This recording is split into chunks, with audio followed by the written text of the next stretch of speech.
What is up, everybody? Welcome to ToothAndTailTV, the show where you submit replays and we cast them. I am Delthius. How's it going, everybody? Can you guys hear the audio? I'm not so sure if you can hear the audio. Can you hear the game's music, is my question. I'm actually on my work laptop. I just kind of set everything up last minute. So, okay. You can hear me and the game music. Thank you so much. Let me know how the audio levels are. I don't really have a good way to monitor the chat, unfortunately. I might try to flip. I'm on my work laptop at a hotel. I didn't expect to stream, but I was downloading a game to play off Steam, and I had like 8.5 megabytes per second, so we're gonna give it a shot. It looks like I'm dropping a couple frames. Yeah, my voice is a bit different. Yeah, I'm using the built-in laptop mic, so I don't have my, I don't have my good mic with me. I'm just using the built-in mic from the laptop, so I don't have a controller either, so this is going to be a little wonky, but we are going to give it a shot, guys. Let me know how the frames are. If we're dropping frames too bad, I might just call it. Yeah, how's everybody doing? I'm doing well. I am in the middle of nowhere in Missouri right now. I'm actually gonna take off my hoodie real quick. Hang on one second. But yeah, I had a good day. Did some inspections of some things and just got back from dinner. Yeah, the internet seems really good, so we're gonna give it a shot, man. All right, there we go. Now I'm a little more comfortable. I forgot, what's the phone's I didn't rename any of these. I mean, all the ones that got submitted to me I put on here. If I missed you, what's a phone, just send it to me real quick into my inbox, and we'll get it going. Don't forget about Pedro's time zone tournament, guys.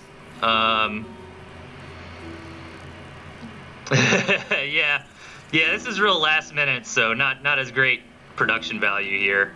But yeah, let's just hop into it. Let's see if I can make it through. Game number 1. Ooh, okay. I think I got this. I've never casted a replay or observed a replay, I guess, just with the mouse and keyboard. So we'll try it. But spotting on the left, we've got old what's a phone, and his opponent to the right, Doggo. Okay, so let me see. All right, that is scroll in. I gotta try to keep the mouse off the screen. So far, nothing crazy. This game looks like just a basic, opening. Nobody going for anything super aggressive. Doggo and what's a phone both getting pretty high up on their economy. Looks like what's a phone didn't queue up that last farm, so I mean he does have moles. Maybe he was trying to get over on that ledge or something like that, but can't really find a good spot. Goes home and gonna queue up that farm, and yeah, I mean, pretty straightforward. It looks like, what's a phone's got this nice pocket base over here. That's gonna be great for him. He's also got a decent third expansion as long as he can take that high ground, and a little rougher for Doggo here. I mean, Doggo could sneak this campfire probably pretty easily. He's got this base in the south. But overall, it's going to be hard for Doggo to expand to this third base if he really needs to, kind of out in the open of the map. Yeah, I can't believe I'm not dropping frames.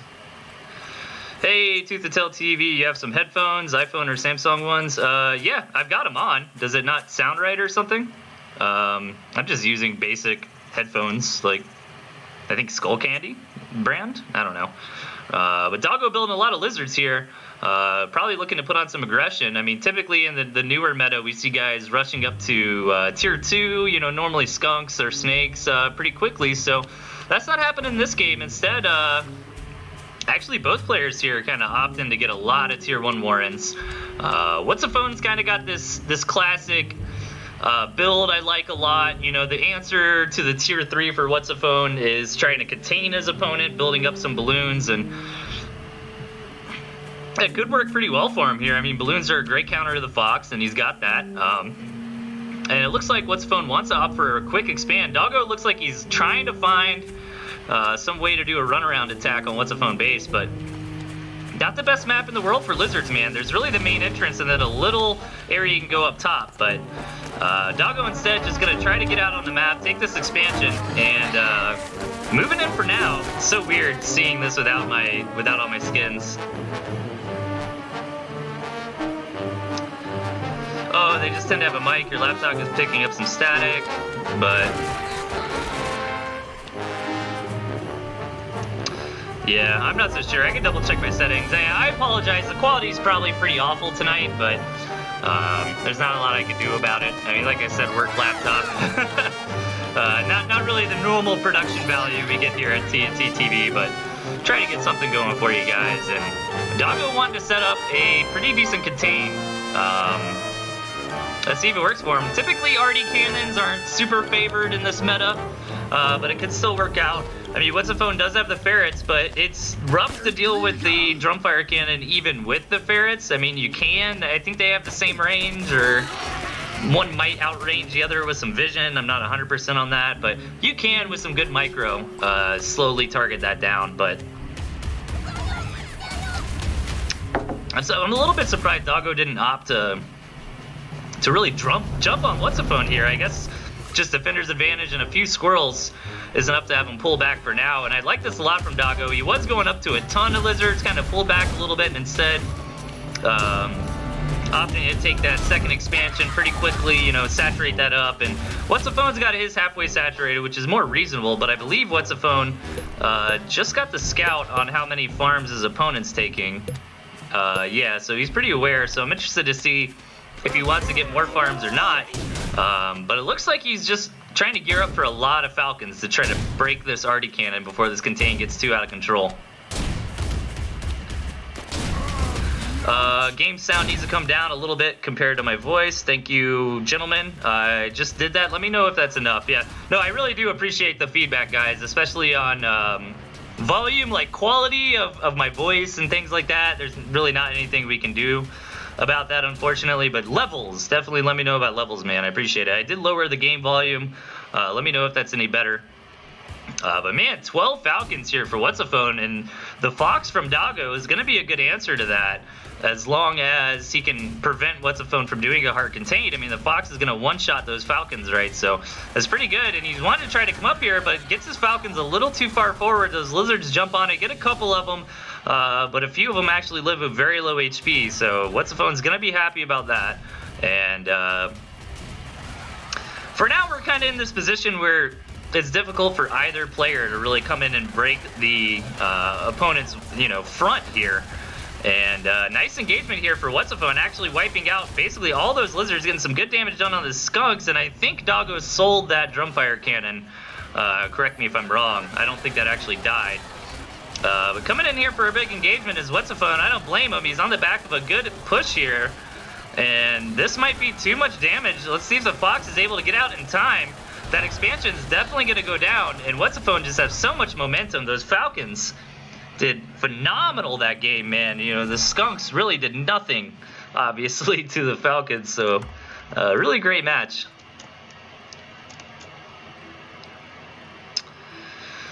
Okay. So, is everything good? Let me check which microphone I'm using. Oh, whoops. Default microphone. That probably didn't make any difference. Yeah, that is what it is, guys. Appreciate everybody joining me, man. I wasn't planning on doing a show tonight, but we got some decent connection here from the hotel room. Hey, what's up, Swifty? You just missed the first match, man. No big deal. So yeah, I am on my work computer. I don't have my regular microphone. I don't have my regular artwork, anything like that. I actually like this beer, though. I picked up like a local wheat beer made in Missouri. It's pretty good. So I'm excited, man. I didn't think I'd be able to do a show tonight, so I'm excited to get some content out there for you nerds. If you're just joining us, man, you missed my awesome intro screen. Check this out. Look at that. Look at that. Is that amazing? That's so amazing. That's so great. All right. All right, guys, let's hop in the next match here. We got some Boofy versus Frog action coming up. Okay, spawning on the right, we've got Frog with a pretty interesting deck here against his opponent in the left, Boofy. Both players with the barbed wire, pretty cool to see. And Frog looks like he's kind of experimenting. I don't know if this is a new thing in the meta. I've been traveling a lot for work lately, so I haven't been able to pay super attention to the state of the game at the moment. Frog may be thinking about building a mole here. Yeah, decides to go ahead and build one. But maybe just to try to force Boofy to respond to it. Now, Boofy did that little mind trick, which is going to prevent Frog from going straight up to 8 farms.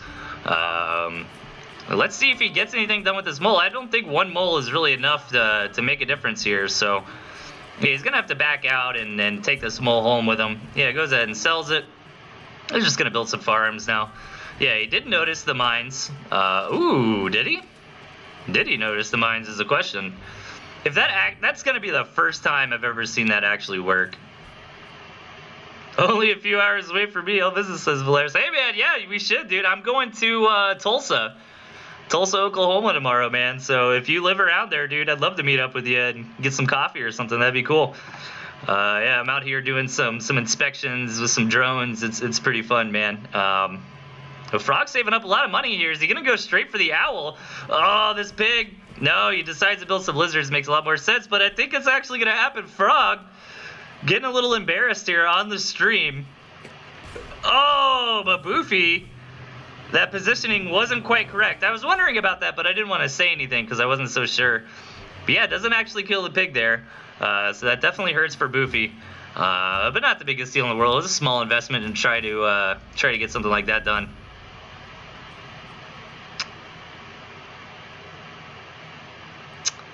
Oh yeah, the mine damage did get changed. Did 2 mines still kill a pig? I'm not so sure. Looks like I kind of missed. I'm kind of alt-tabbing. I don't have multiple monitors set up, so for me to check on the chat, I've got to just alt-tab. But look at this, man. Frog with all 3 of these campfires, and haven't really talked about the map yet. I mean, definitely looks great for Boofy here. Frog's basically only got access to this one expansion. This bottom expansion, let me look, yeah, that's basically Boofy's. It's a little out of the way, but it's definitely still Boofy's.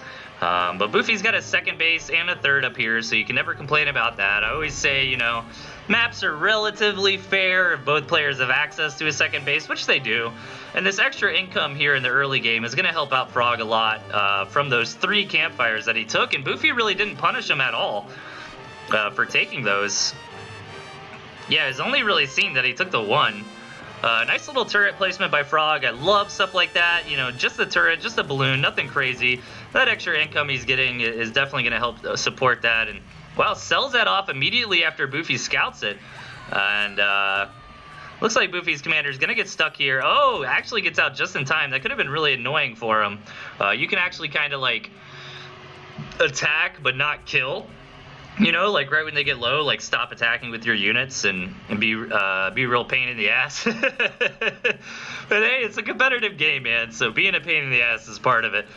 I definitely do that if I get the chance, and it really delays your opponent, man. If they're trying to do something like throw down this Badger Warren, for example, you mess up that timing. And scouting tier 3s is very important.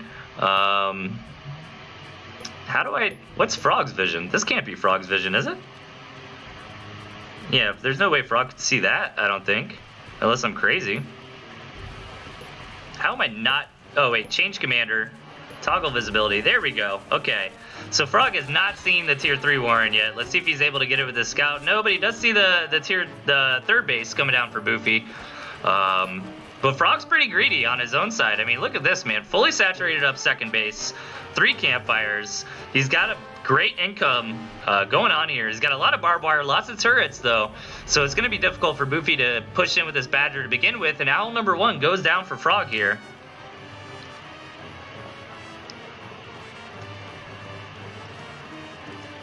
You have to switch commander. Yeah, I kind of figured it out. Again, I don't have my controller with me. Typically, I cast with a controller. So trying to learn how to do it with mouse and keyboard. Yeah, I guess Boofy just doesn't want to move out into all that defense. Kind of makes sense.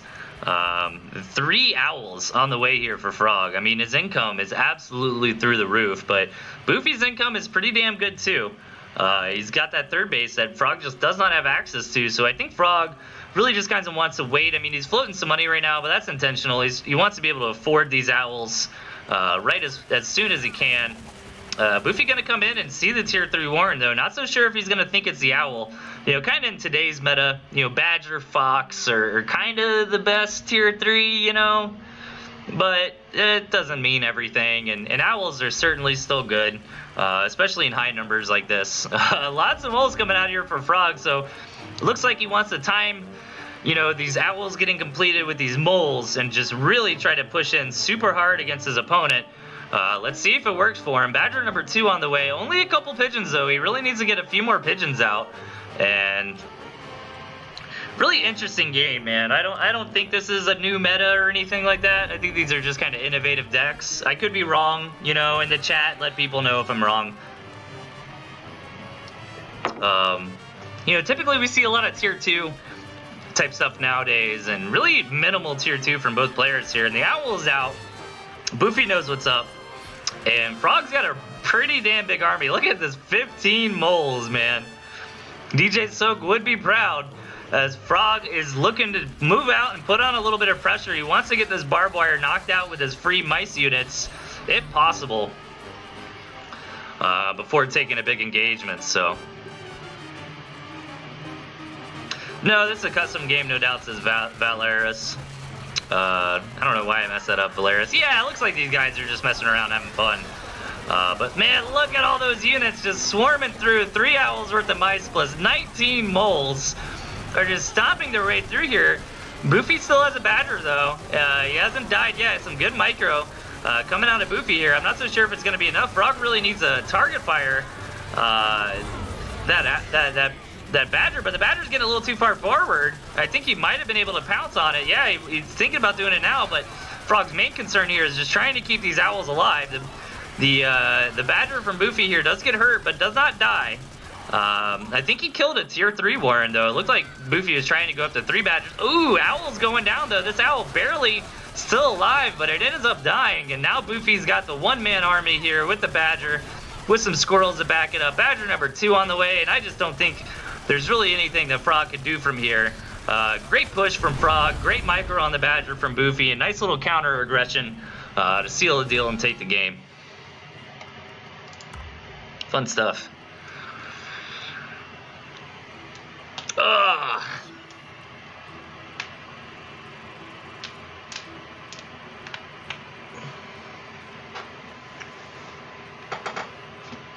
Do you think a fox could have made as much badger as this badger? I don't think so. I don't think a fox is going to badger as great as a badger. Badger and fox kind of have this interesting relationship going on, right? Where, I mean, obviously, it's a no-brainer. You know, pound for pound in a direct army, the badger is way better. Like, you can't compare it to any other unit, man. I mean, it's literally like a one-man army, basically. I mean, it does so much damage, it's so much HP. But the fox player is in a good situation, I feel like. Like, if you've got a fox army versus a badger army, I mean, if that fox gets microed well, can knock out that badger. You know, I feel like that's the kind of relationship that they have going on. You know, I could be wrong. I know there's some really good players in the chat, like Gentleman and Swifty and Frog and stuff, and maybe they can put in their own 2 cents. But you know what I'm saying? Like, pound for pound, the badger army is better, but I feel like the fox army has an opportunity to deal with that badger and knock it out. And put, you know, if you do that successfully, then, but it can be hard, man. Like, microing a fox against badger is rough. I've done it many times and lost my fox. Like, if that badger gets close enough to fire on the fox, it will shrek it in like a second flat, dude. It does so much damage. Playstyles are different. You can't directly compare, says Kurt, but yeah, I kind of agree with that. If you both rush Fox and Badger at the same time, then Fox is better, says Swifty. But if you get Badger first, you can win before the Fox. Yeah, absolutely. For sure, man. But anyways, guys, let's keep this thing rolling. I'm actually really exhausted, so I'm not going to do a super long show tonight. But I did notice my internet was pretty good in my hotel. and we'd be able to whip something up for you nerds real last minute. So I appreciate everybody submitting replays, guys. And let's hop into it, man. Let's get into some match number 3 action here. All right, spawning in the 1 o'clock position, we've got CJ Man Jansen. And his opponent down south, Pony Slay Station. All right, lots of tier 2 here from both players. And the Owl pickup from Man Jansen. So maybe players are giving the Owl a second thought, you know, trying to experiment with it. I'm not so sure, man. I like to do some Owl experimenting on the ladder, but ladder's rough, man. Like a lot of times I get on the ladder, man, I just get paired up with just such heavy hitters, like guys like Swifty or the Gentleman and stuff, and it's like, man, if I'm not bringing my A game, if I'm not super on top of it, I'm just gonna get rolled over. So it's a little rough to experiment, but then again, you know, just have fun. Who cares? It's not a big deal, man. That's the point of video games, guys. Just have a good time. And both players going up to that 8 farm here, and both players have access to 3 bases, so relatively even. I mean, you got to give this position here to Man Jansen because of this high ground outside this third. This is going to be phenomenal. You know, it's going to be difficult for Pony Slay Station to attack up, you know, onto that high ground in the mid game if we get there. So I give Man Jansen a little bit of an edge on this map because of that. But overall, you know, I guess to kind of even that out, Pony's got this campfire, but I'd rather have the high ground than the campfire, right?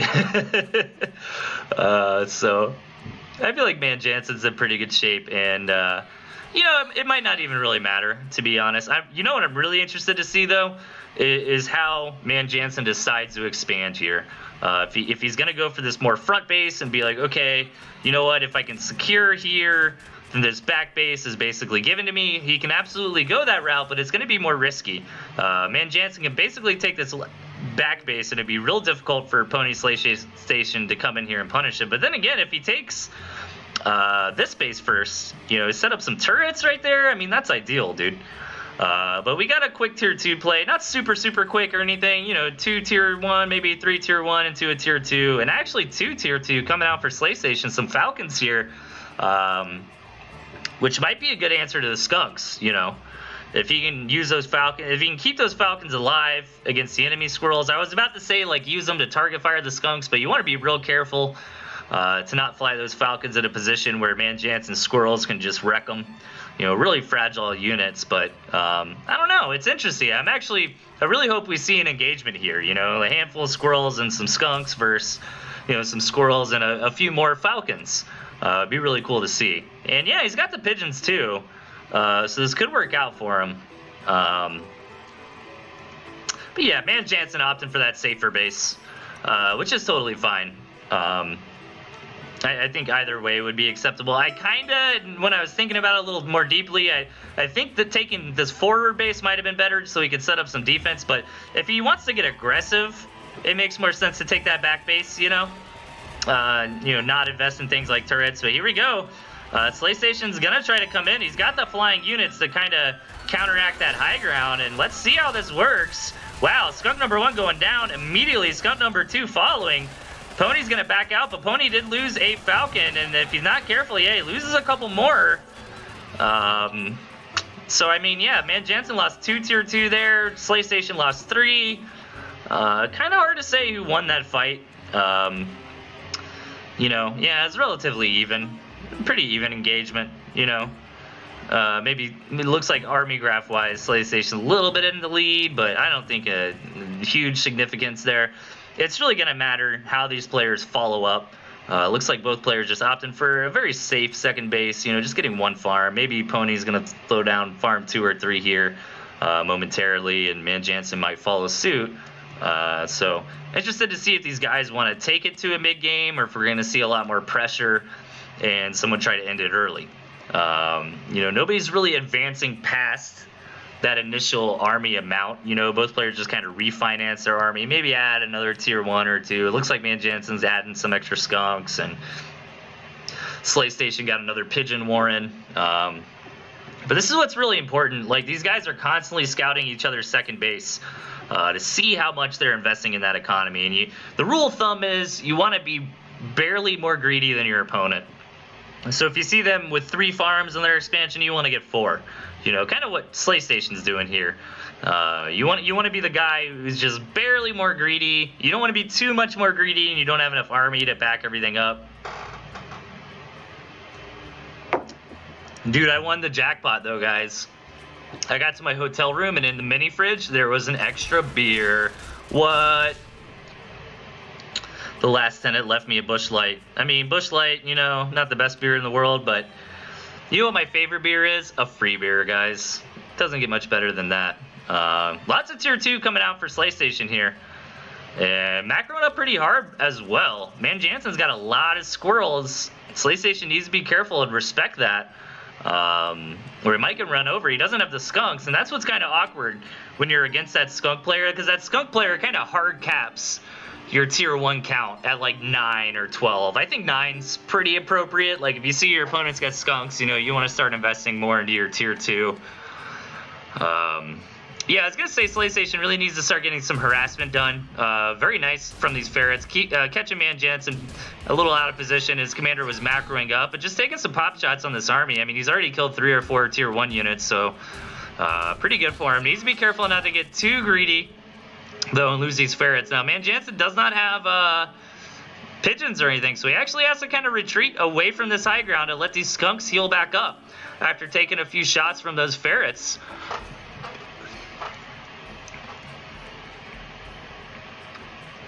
This is where it's really nice that he took that back base, though, you know, because I'm pretty sure if Slay Station kind of moved his army up to this ledge, those ferrets would be in range to start poking down those pigs if he had them on that base, right? So here we go, man. Man Jansen's pulling the trigger. Gonna come around and try to get some free damage done to these structures, but he needs to be careful. Those structures are gonna tank some hits in the big fight. And Chameleons just kind of get Shrek'd upon immediately, but so much tier 1 here from Man Jansen. I mean, those ferrets not really helping out in that direct engagement. Those turrets that Pony built, not in position to help out with this fight. Well done for Man Jansen, kind of walking around the defense of your opponent. You always got to consider that, man. When you're building defense, you always got to ask yourself, all right, can my opponent just kind of walk around and ignore this? And if these answers yes, man, you got to be careful, for sure. Wants to keep these ferrets alive. This ferret might be the hero ferret here. And it looks like Man Jansen overstays his welcome a little bit, and Slay Station holds on. But Man Jansen got a lot of damage done there. You know, he took out several warrens. Chameleon warren's gone, a few squirrel warrens, a pigeon warren. So not bad, but on the other hand, Pony Slay Station does have the better economy for the moment with the third base, right? And I'd love to see Man Jansen take this third base, man. Even if he doesn't really macro on it too hard, it's going to extend his territory out, but it looks like he wants to come in here and try to seal the deal with just a ton of squirrels. I actually love this out of CJ Man Jansen. Like, that's very important. I really shouldn't mull over it and take a minute to comment on it, you know. Really, the beauty of Tooth and Tail is the fact that you could sell buildings, right? And a lot of times it doesn't come down to that big engagement. It comes down to the follow-up engagement. And 9 times out of 10, you really need to sell. You need to like kind of simplify your army a little bit after that big first engagement. Look at this, like CJ threw down a couple extra squirrel warrens. He got rid of his tier 2, and it kind of tech switched into a ton of squirrels that got some decent damage done there to Pony. And I think he's in okay shape. I'm curious to see if he's gonna actually let all these squirrels build back up, or if he's gonna sell some of these warrens. Yeah, he sells one at the very least, and I love that kind of stuff though, man. I think that's what really highlights a great player, is when you know, because if you think about it, you know, not necessarily this game so much, but like a death ball game where you've been spending 5-6 minutes building up this huge army, right? You know, you're not going to be able to refinance that for the follow-up push that's going to happen in like 30 seconds or a minute. So you really need to go back, sell a couple warrants, use that money to finance the units you can produce and move in again. And if your opponent doesn't do that, then you're going to have a way bigger army. Like, I feel like that's really high-level stuff. But man, Jansen looks like he has just enough to come in here and break his opponent's back. That Chameleon could be the saving grace, though, for Pony. It's going to do great in little scrappy situations like this, where it's like one Chameleon versus like trickling in squirrels, you know. And great re-stealth there by Pony, keeping it alive. He's got the pigeons to start healing it up. And Man, Chance has really got too many Warrens. Yes, you look at this again. Like, I love that kind of stuff. Can't stress it enough, man. Just sell, not a lot, right? It just sells a couple Warrens. You want to make sure you can afford to produce out of all the Warrens you have. And gonna come in here again, but Pony's defense is actually good. These Chameleons doing a lot of great work up front. And Pony's PlayStation is gonna take the match. Very well played.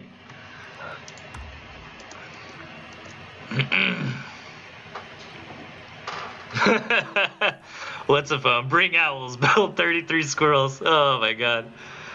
That was great. Delthius drinking beer on casting, so I'm professional. Dude, what are you talking about, man? I drink beer like every cast. Are you kidding me? Oh, dude, Blue Cat, thank you so much for the cheer, man. I don't have my alerts set up or anything. So I apologize if I missed any followers or cheers or anything. I also don't, I have a very downgraded setup tonight. I'm on my work laptop in a hotel, so I don't have a second monitor. I don't have my microphone. I don't have my alerts set up or anything like that. No, that was a cool match, man. Oh, man. Speaking of beer, I am going to grab another one. I'll be right back.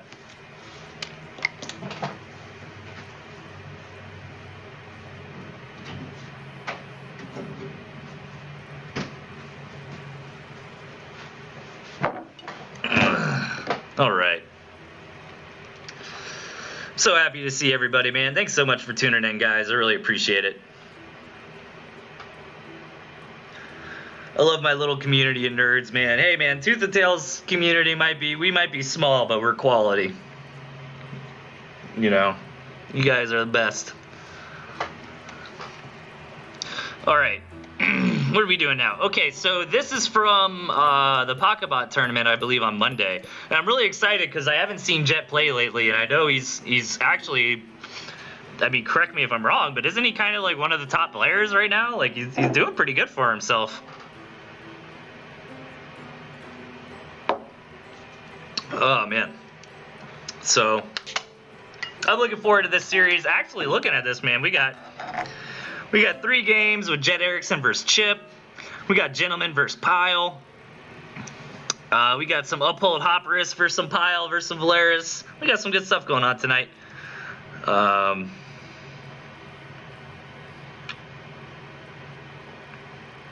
stream is second best. I prefer this 26th feast. What was the 26th feast? I don't know. I don't remember. Got it. We're on the 40th feast, you guys. This is the 40th time I've done this show, excluding tournaments. It's crazy. It's like over 80 or 90 hours of casting. You'd think I'd be a good caster by now. All right, guys. Let's get into it. Game number 1 in a best of 3 between Jet Erickson and Chip.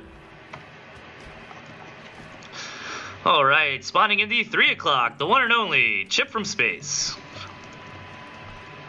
And his opponent to the left, Jet Erickson. Hey, look at this, man. Chip running the Fox. I normally don't see Chip playing Fox. I mean, he obviously is certainly capable of it, but it's normally not his style.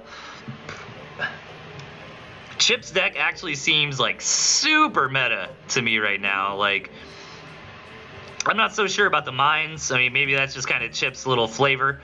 You know, if those were like turrets or balloons, that'd be fantastic. But Jet Erickson's deck as well is very powerful.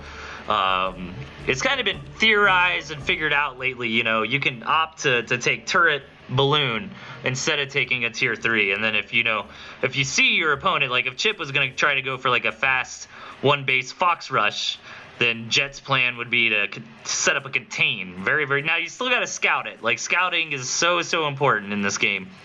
But if you scout it early enough, you know, obviously you've got more units because you haven't invested 180 food into a tier 3 Warren, right? So you could take this gristmill, you could throw down a turret to protect a balloon. You set up a couple balloons, man, and tier 3 do not do very well against balloons. So I feel like balloons are a super hard counter to the Fox and still a pretty damn good counter to the Badger as well. So. Chip's deck is always super meta because he is the meta. That is very true, gentlemen. I was really impressed, man. Like a week ago or something, I ended up queuing against the gentleman like 5 or 6 times, and he just had like a cavalcade of different decks, and I love to see that, man. I think that's what makes you a really strong, really strong player. When you have a variety of decks you can bring out, because in a best of 3 or a best of 5, man, you really just can't be a one-trick pony. Like if your opponent realizes, okay, you're gonna go for a fast fox or you're gonna 2-base badger, you know, or something like that, they can, you know, create a strategy on the fly to directly counter that. It's kind of weird how Tooth and Tail works, you know, like meta knowledge on your opponent. And when I say meta, I'm referring to the actual meaning of the word meta, which is like outside information that you have from outside the game. So, you know, okay, like that's, you know, like if you play against me, right, most people tag me as a fox player. I kind of have my reputation as a fox player. So it's like, okay, you queue up against Delthius on the ladder. I have meta knowledge about Delthius, that he likes to play fox, so I'm going to go balloon, I'm going to go mine, I'm going to go snake, and things of that nature.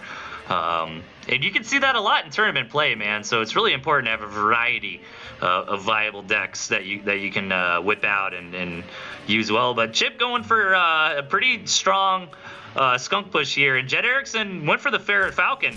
So Jet's going to want to try to delay this push for a little bit, try to get some damage done with these ferrets, get some pop shots down. Falcon seems to be a pretty good answer to the skunk, though. I mean, we saw Pony Slay Station use him fairly effectively. Oh, that's skunking low, but ends up backing out and living for now. I love the mine placement here from Chip, and they're gonna... Oh, my God. Oh, my God. And oh, dude.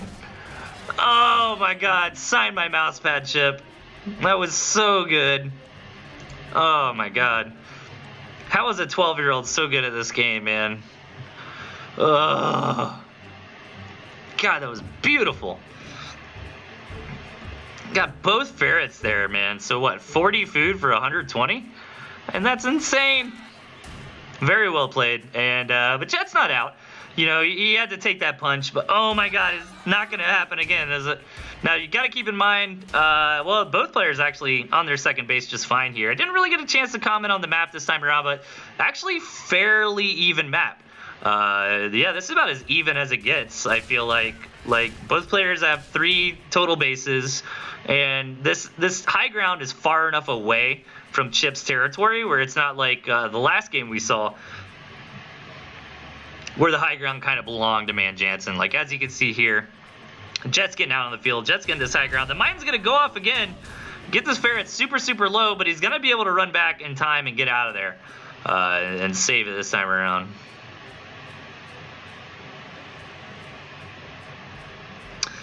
Mines are meta. Yeah, that makes sense. Yeah, no, Chip's not actually 12, guys. I'm pretty sure he's a high school student.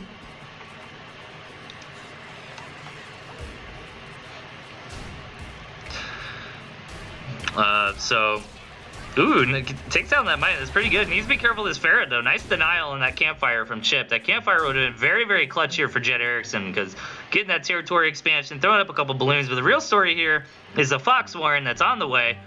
It's almost done producing. So maybe in about a minute, we're going to see a Fox. Warren's almost up. I believe it's 40 seconds for the Fox to build. I like this a lot. Keeps his lizards up here on the high ground to try to come in here and get on these ferrets. It didn't quite work that time. I'd love to see Chip actually move them even more up here, because he can kind of run down right there on them. You know, imagine the ferrets kind of get out to like this area, the lizards kind of come around and get them from the back. You know, but yeah, this is a great answer to the Fox. Getting that balloon up, and once Chip sees that, I'm interested to see if he's going to try to all in on that balloon. Looks like he doesn't for now. And he's going to try to play around it. You know, one balloon's not the end of the world, but it's normally not just one balloon. Like, once Jet gets up to 3 balloons, 4 balloons, you know, balloons kind of have this critical mass to them, which, hang on, I'll comment on that in a minute. We got an engagement going on here, and nice skunk ass from Chip, and those Falcons a bit far up. Jet really doesn't have any meat to this army. You know, it's mainly ferrets and Falcons here. Lots of Falcons, in fact. He's got up to 10. But the Fox is going to be pushed back from this turret. What was I going to say? Oh, yeah, balloons are an interesting unit in Tooth and Tail because they have a critical mass aspect to them. Like, once you get up to, like, 4, 5 balloons, you know, any more than that, then then there's not a lot your opponent can do. It sounds broken when you say it like that, but it really isn't. Wonderful attack there from Chip. He kind of realized Jet really took a bad engagement there. He had a lot of momentum, finishes him off. But yeah, it's not really, it's hard to explain. Like, it's not really unbalanced.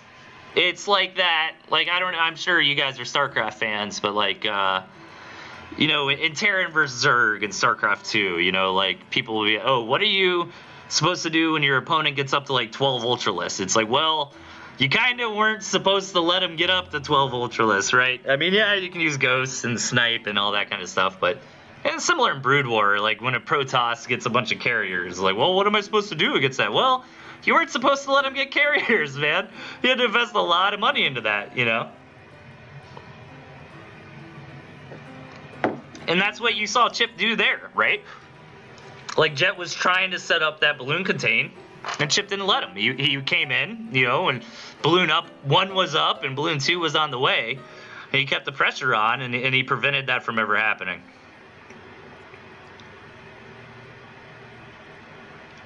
I hope the quality's good, guys. Just kind of last minute, you know, stream here from the hotel room. So, oh, I got a lot. Okay, I got a lot more viewers now. Check. I gotta show off my intro screen. Isn't that amazing? I made it in Paint in like 5 seconds. It's so good. So good, you guys. All right. Let's hop into the burns from What's a Phone. I might actually, I don't know. I might actually take a little break here in a little bit and throw that up. I got a couple more replays that came into the inbox. We might try to get to those tonight as well. I'm glad you guys enjoy that art, man. Okay, guys, let's hop into game number 2 here. This is from the Pocketbot tournament. If somebody in the chat knows, like, was this the finals or something like that? I'm not so sure, but on the right, we've got Chip from Space. Oh, what was that? All right, there we go. It's so weird trying to do that with WASD. All right, and Jet Erickson, his opponent on the side. Really needing a game here, or the set's going to go to Chip. Same decks coming out from both players here. Makes sense, you know. I don't think either one of them really needed a mulligan here. I think Jet was a little too bashful with his tier 1 count last game. I mean, yeah, skunks are really good against tier 1, but you can't really get away with like 6 tier 1 only, right? Where's Jet's mole? He built a mole. One mole's not going to do so much, though. Maybe he's trying to, yeah, just force a reaction out of Chip. Needs to be careful not to lose this mole. Man, I think if he committed to that Warren, it might have been far enough away from the pigs where he could have got it. But decides to be safe, sell it off. He goes home for now. This map looks pretty good for Jet. Not the end of the world for Chip. You know, Chip's got a second base up here. You know, he's got a campfire down here. But other than that, you know, Chip probably wants to end this game in the mid game or something. And you know, really high level players. It's weird, like with RTS games, when you get to high-level players, it's almost like a match of tennis, you know, where if players aren't of equal skill, then one's just kind of roll over the other, and you really see that in aggressive play styles from guys like Chip and Pyle, the Gentleman Swifty, you know, DJ, and you really don't see long games out of these types of players unless they're just very, very evenly matched. You know, Chip's the type of guy who knows when he's got the advantage, knows how to kind of snowball on that advantage, and he's not going to just sit around and let his opponent recover. Both players going for a lot of squirrels here. Jet even building a mole. Squirrel mole is pretty powerful. Chip does not have moles, but with some good micro and some good game sense, he should be fine against this. You know, squirrel mole push is really kind of designed to punish your opponent for trying to go up to like a fast tier 2, fast tier 3, or really when you kind of on the back of a big engagement, you know, seal the deal by spending your extra money on some moles rather than Warrens. Excuse me. And yeah, Yeah, Jet's just going to back out for now. I'm interested to see if he actually sells the small off or not. I'm going to mute my mic real quick and get this cough out of the way. Hang on, guys.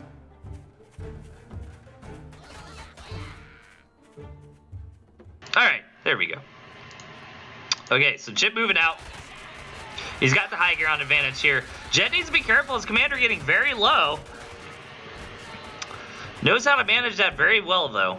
You know, if your commander dies in, like, high-level engagements like this, dude, that is the worst feeling in the world. But Jet got a great territory expansion here from taking that gristmill. And now he's got Chip in a nice little contain. Chip doesn't have any immediate answer to something like a turret in his deck. No snakes, no ferrets, no pigeons, nothing like that. So you'd really have to brute force. And look at this, man. Fantastic setup here from Jet.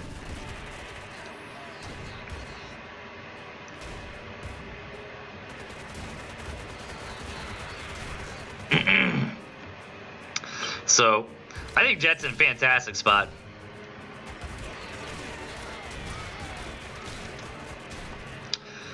And he's really just kind of got to rinse and repeat this year. You know, just keep poking with his ferret. Ferret number 2 on the way. Needs to spend some money, though. Yeah, realizes that.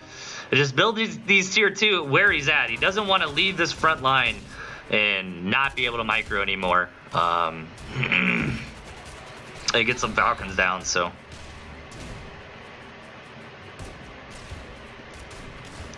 Yeah, here we go. Some good micro coming out from both sides here. Chip trying to lay down that skunk gas, try to push back the ferrets as he can, but you know, Chip doesn't have the pigeons, you know. Taking some shots from these ferrets is kind of a big deal onto these skunks. He doesn't have a way to heal them up very, very quickly. And Jet is just reinforcing this position more and more. And Chip's starting to get in trouble, man. This high ground outside of his base is really starting to rock him. Look at that range on the ferrets, man. That's got to be like the max range. Jeez, dude. There's some 3-point shots from these ferrets here. Sick basketball reference, yo. God, look at that range from that ferret. Are you serious? I wonder if he gets it like right in the corner if he can hit that other Warren. But look at this, Chip. He's got the Fox out. He wants to get some damage done. Trying to find a way he can run around this defensive contain here from Jet. And Jet realizes this. Build some more defense to try to hunker down and not let this Fox get any value at all. It's a very nice counter to the Fox. If you've been on the ladder and you get a little frustrated with the Fox and been wondering how to deal with it, I mean, take some notes this game, man. Jet's really showing you how it's done.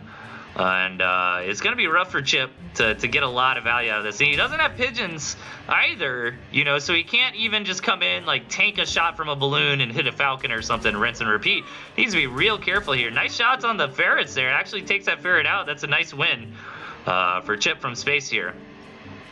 But he's going to need more than that to really justify this Fox.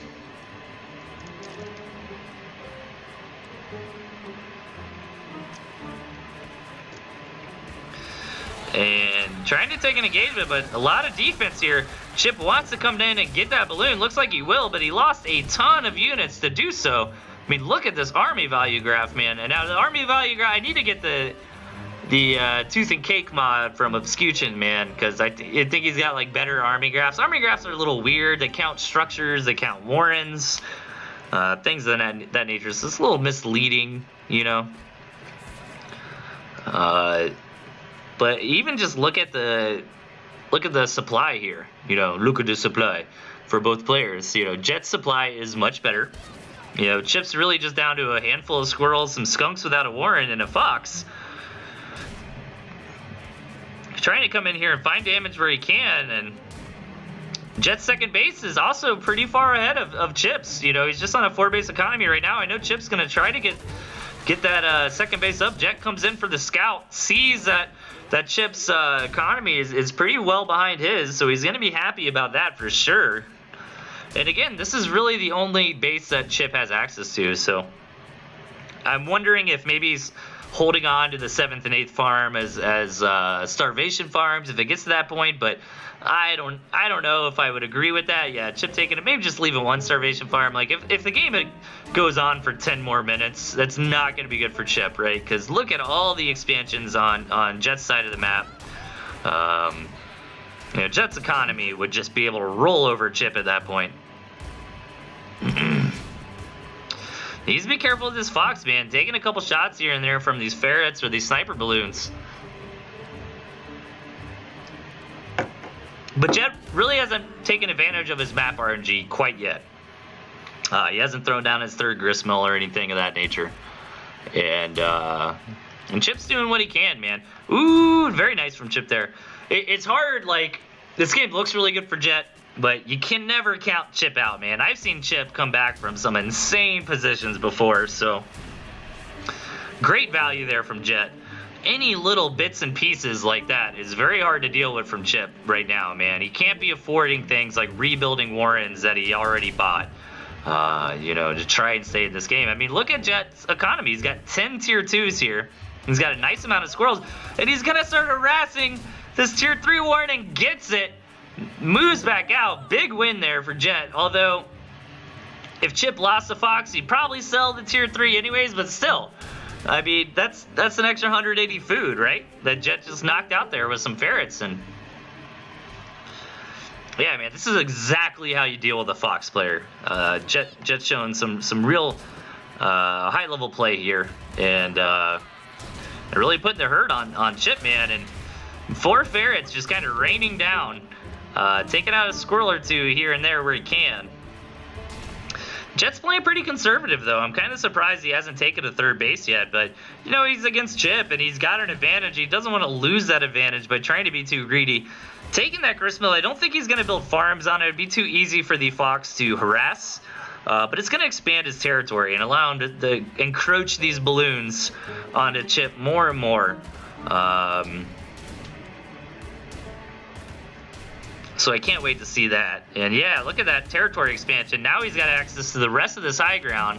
He can start trying to set up some more balloons. Chip sees that, and Chip is going to pull the trigger on that balloon and try to prevent it from coming up, which is going to force a big engagement here.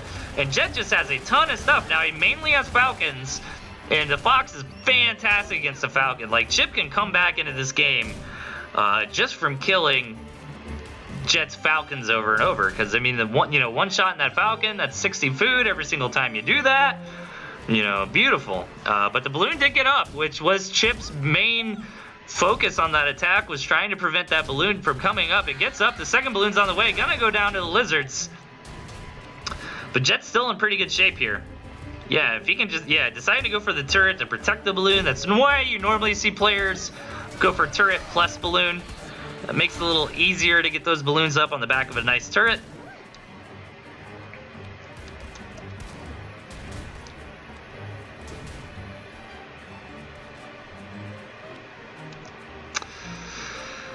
And real cool game we're seeing here, man. I feel a little bad for Chip because, you know, I can't really spin this map. You know, he did get a little boned on the map RNG.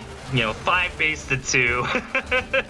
5 base to 2 is pretty ridiculous. Although we really, to be perfectly honest, we haven't seen that come into play a super lot. I guess you could argue it did come into play in the fact that Chip didn't have the option to take a 3rd, but we're just now seeing Jet take a 3rd base, right? It's not like Jet's had a huge economic advantage this whole game or anything. You know, he saturated up his 2nd base faster than Chip did. But yeah, that so far, that's really been the big difference, is the fact that, you know, Chip didn't have the option to take a 3rd if that's the strategy you wanted to go for, right? So, but this territory on this high ground has been phenomenal here for Jet. And, you know, Jet really showing you how it's done, man. Like, I'm a little bit surprised Chip decided to go for the tier 3 after the contain started. Because the contain's a pretty good way to answer tier 3 from your opponent. And I don't know, man. I think from here, Jet's probably got a good enough lead. How do I... Oh, Q. There you go. Yeah, see, if you notice, the incomes have been relatively even the whole game.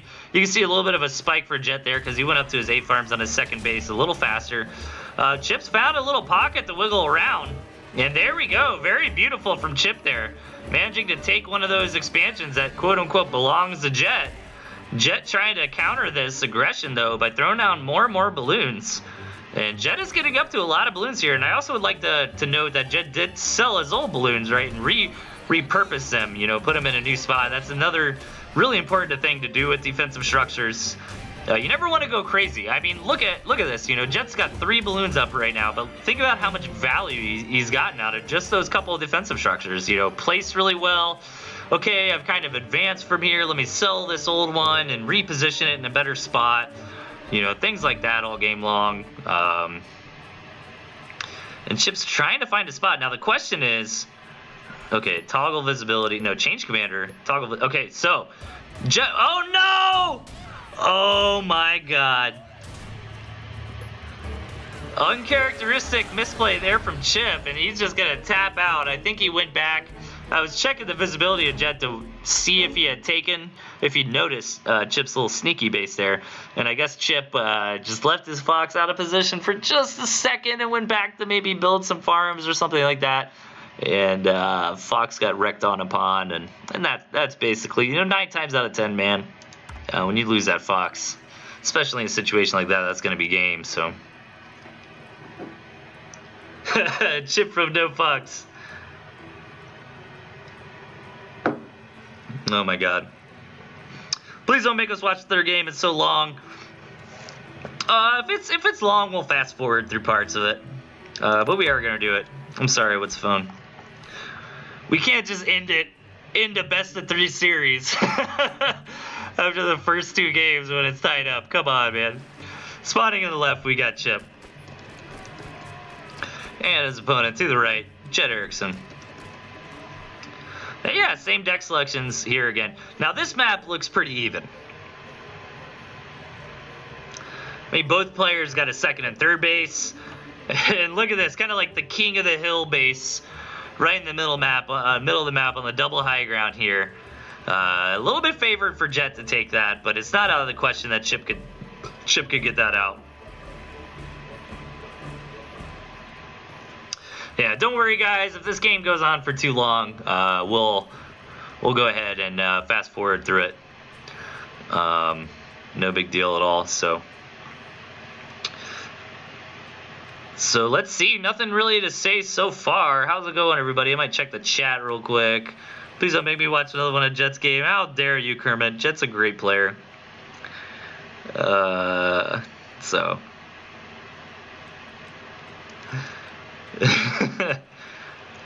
Swifty. Fox is bad. Badger would have won. You know, Badger might have been able to break out of that early contain. I'm not going to argue with you there. It's weird. It's like Badger's better than Fox, kind of, but the Fox can kill the Badger, so, you know, it's a little weird, man.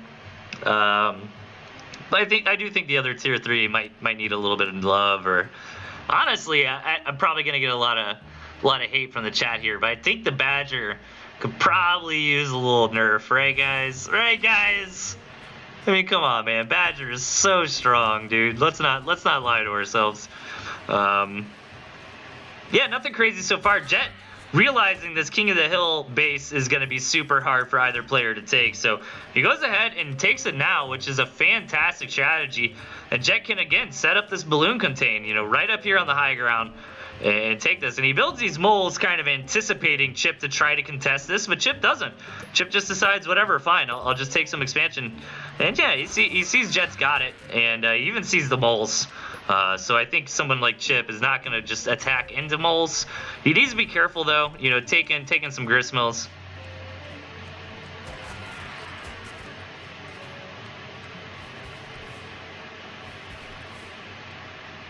Swifty is right. Badger is pukingly better than Fox. Yeah, no, I agree. Don't get me wrong. Like if you held a gun to my head and said which unit's better, Badger or Fox, absolutely Badger. Like the Badger can annihilate an entire base or an entire army with some good micro.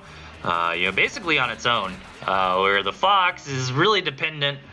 Fox is almost like a Dark Templar, from Brood War or something. Gets a lot of damage done, but real squishy, real situational. But I do feel like the Fox can beat the Badger, right? So that's all I was trying to say. Like, yeah, like if you're gonna have Badger or Fox versus whatever, that's not, a Fox, and absolutely the Badger. But I feel like Badger versus Fox has a pretty good chance, right? With some good micro, you get some good shots off on that Badger. I don't know.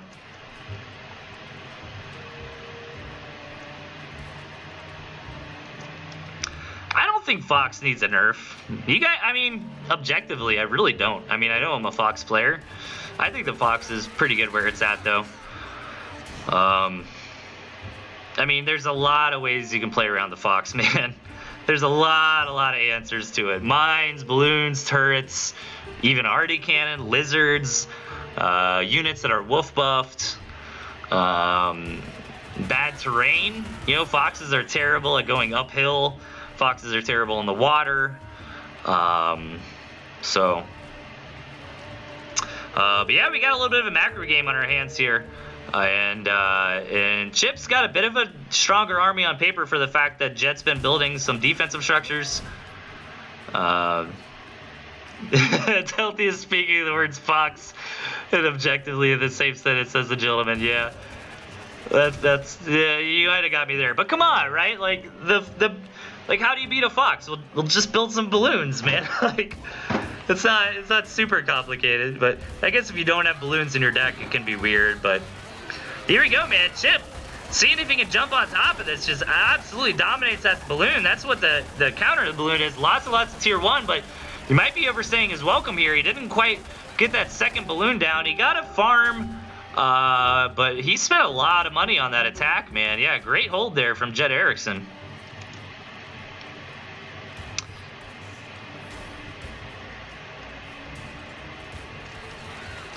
And Chip's gonna try to come in here and do it again.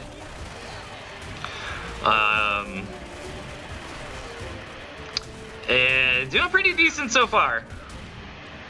Yeah, I'm not gonna talk much more about balance, guys. You could go for it. I try not to get into that conversation because it's really decisive.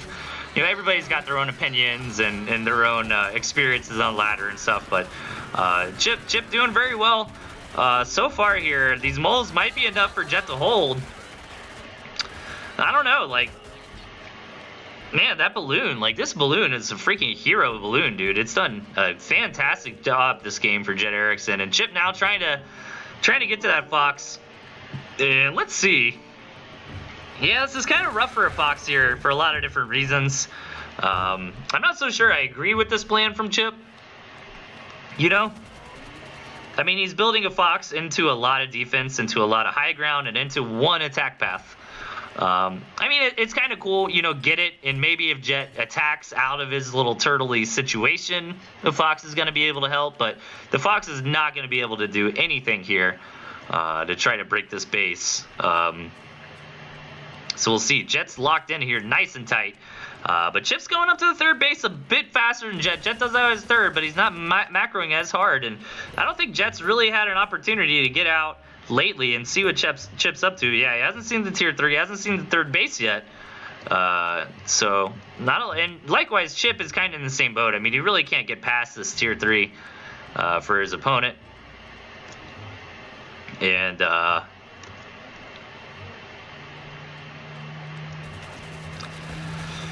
he gets in here and takes it out. Takes out his commander, rather. And yeah, we're in a definitely Cold War situation, so we are going to go up a bit. Oh, crap. Okay. Oh, whoops. Sorry. I don't have my controller with me, guys. So we're going to go to times 2 here. Both players on a 3-base economy. And yeah, Chip's really just kind of got to go for some Falcons here. He's got to get a lot of tier 1, a lot of Falcons to be able to break this. Yeah, with Chip taking the 6 o'clock base, this is actually a very even game as far as economy goes. Now, Jet's got the better position, as I kind of mentioned earlier. Excuse me, being on that high ground is very, very critical. Chip's going to have to attack into that high ground all game long. So Chip's really just going to have to build up a lot of tier 1 here and a lot of Falcons to be able to contest the army of Jet. But if you notice, Jet doesn't really have a lot of army. Like, he's got a lot invested into defense. Now, I actually do agree with that a lot in the chat. But here we go. Chip coming in here, showing you how you can use the Fox against balloons. But lots of his army goes down. Get some decent value out of this Fox, though. Needs to be careful around that other balloon, though. He's trying to find a little pocket. And it looks like he's made that for himself, where he can get out of fire from that other balloon. And if Chip really wanted to, he could dive into the main base with the Fox, but backs out for now. Doesn't want to overextend, man. It's better safe than sorry with the Fox. Like, if Chip loses that Fox, like, he's going to be in such bad shape. Yeah, gets those shots off on the Falcon. That's really what you need to do as a Fox player. Falcons just get wrecked upon by Foxes so hard.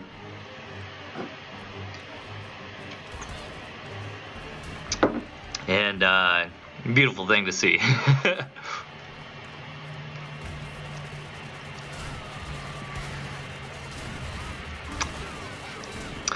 HC Emperor asks, why do people think Fox is bad in a straight up fight?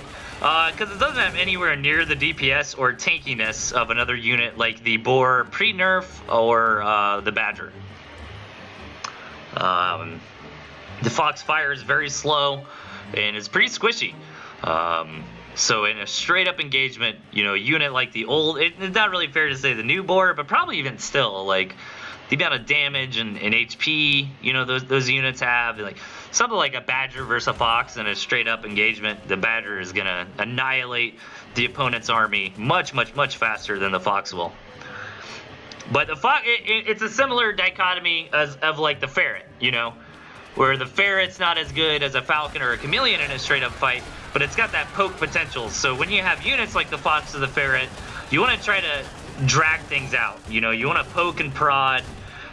You want to harass, try to get to the side, try to get some cheeky angles. And that's kind of what we see here. Jet's got that poking unit of the Ferret, and Chip's got the Fox. Now, it's kind of weird to say that, though, because Chip is taking a lot of direct engagements, but look at the rest of Chip's army. I mean, he's practically got 30 tier 1, which are fantastic in a direct engagement, so that's kind of where the theory on that statement comes from. I mean, correct me if I'm wrong in the chat, guys, but still trying to get something done here. Nice pick off on that Ferret there. And slowly but surely, Chip was able to pierce the outer shell of the defense here from Jet and knock out those balloons with this tier 1. So now this Fox is a little bit better, free reign here, but the balloon coming back up for Jet is going to slow that down a little bit. We're at the 13-minute mark, guys. I'm going to go to ×5 for a little bit. Looks like economies are starting to get low. Chip starts his 4th base. So does Jet, but Jet going super hard on this 4th base, and Chip sees it basically immediately. I wonder how he's going to respond. Is he going to sell off some tier 1? Looks like he just sold off a lot of his lizards, but he doesn't have a lot of money to show for it.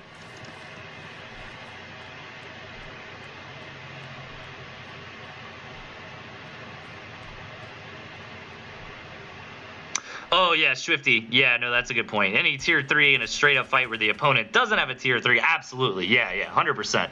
But I'm just talking about Fox compared to other good tier 3s in straight-up fights. But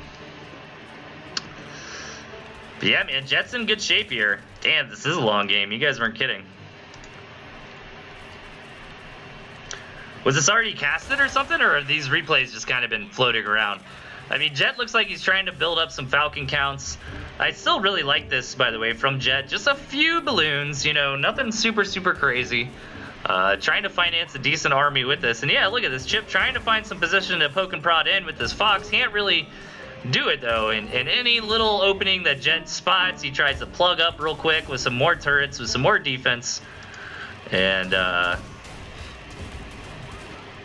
getting that extra balloon up. I'm interested to see if maybe he sells off one. No, I don't think he needs to. Yeah, look at this. Now he's getting to that critical mass of balloons. And now it's going to be difficult for Chip to really ever come in here and attack. You know, Chip might win from starvation, but I doubt a player like Jet's just gonna let him starve out. We're at 18 minutes now, guys. So pretty crazy. Actually being able to poke down a little bit on the second base. Oh, almost gets that ferret. Very close. But I don't know, man. I feel like Jet's got this. Like, I'm surprised Chip didn't tech switch over to Badger. You know, seeing that Jet was going for this turret balloon strategy. I mean, this strategy really is a hard counter to the Fox here. Whoops, my bad. But Chip has been doing a really good job of still finding bits and pieces of value here with this Fox.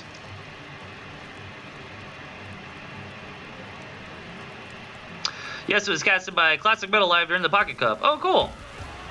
Well, why am I casting it? It's already been casted. I don't know Classic Metal casted, man. That's awesome. I need to get him on, do some co-casting with me. It'd be super fun.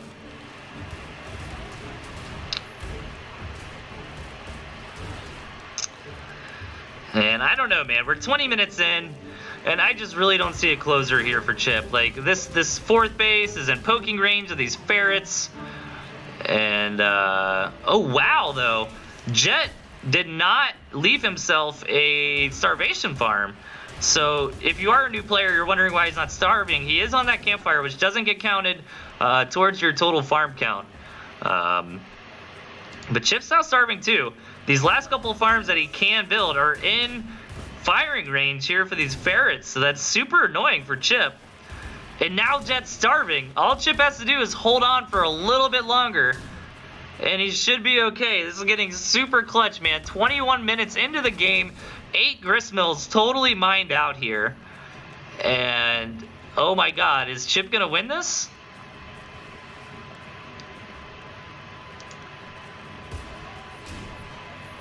I think Chip's got it. Like, Chip's got it right now, really. Jet literally has no other... Oh, no, he's got this little tiny base. Does Jet know? Chip probably didn't know. He's probably just being a baller and waiting till the very last second to build it. Oh my god. Oh, my god, Jet. That was crazy. 1 second left. And I didn't notice that. Yeah, that farm that Chip took out earlier. So Jet's not dead yet. And I think he's kind of got Chip and checkmate here. Like, Chip can't take a farm anywhere, right? I mean, as long as Jet's on top of his ferret micro, Chip's never going to be able to take any of those farms there.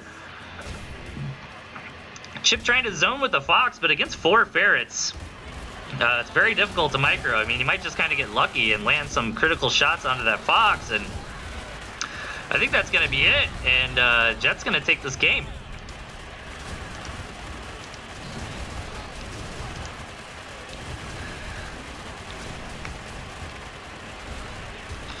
A really cool series. I'm a little surprised we didn't see Chip tech switch out of the Fox, though, after he saw that balloon turret strategy from Jet every game.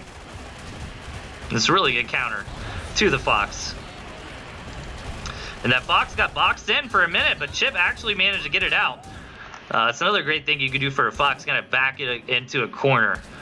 At 2 HP, Chip trying to keep it alive, and that's going to be game. Jet Erickson's going to win.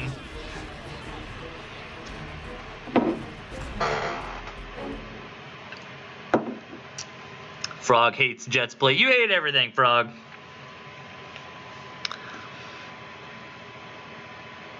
I mean, it was long, but we fast-forwarded through most of it. All right, guys. I think I'm going to take a real quick break. I apologize. I'm just super exhausted. I need to do something real quick, though. Open with paints. Save as break. Okay, hang on, guys. Hang on just a sec. I got you. Thanks for tuning in, everybody. I am going to take like a 5-minute break, but then we'll keep going. We'll do some more. I think I got what, several still on the docket tonight. I think I've had a few more come in. Rather.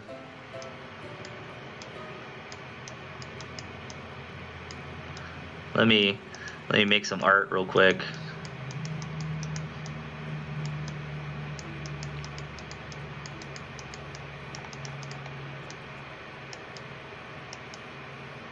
There we go. There we go.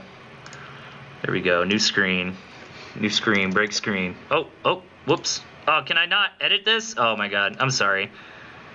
I figured I could edit with a different screen open. Hang on. Hang on. Yeah. Yeah. Okay. Okay. Alright guys, I'll be back like 5 minutes or something. Don't go anywhere. We're gonna have some more games underway here shortly. Be right back, guys.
Wrong button.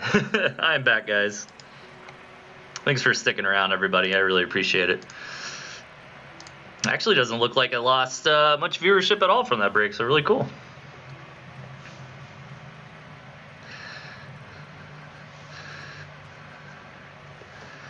Oh, cool. But Basqua 52 getting that tooth and tail love out there. Love to see it, man.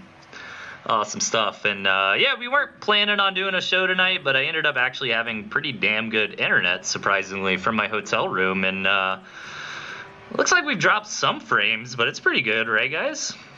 It's only 0.1% frame drop, so. And all right, yeah, we're back. We're ready to do this. Let's hop into the next game, man. Gentleman versus Pile. Looking forward to this one. Let's do it. All right, spawning on the right, we've got the Gentleman. And on the left, his opponent, Pile. Yeah, if you're just tuning in, man, I'm on my work laptop. I don't have all my regular streaming gear and my personal laptop with all my art and stuff, so a little drop in production quality tonight, but I think we're okay. I don't think you nerds mind too much. Nothing crazy so far. Pile going for that Pile style with a lot of defense. No lizards this time around, though. And meanwhile, the Gentleman just going for this really hard-hitting mid-game army composition.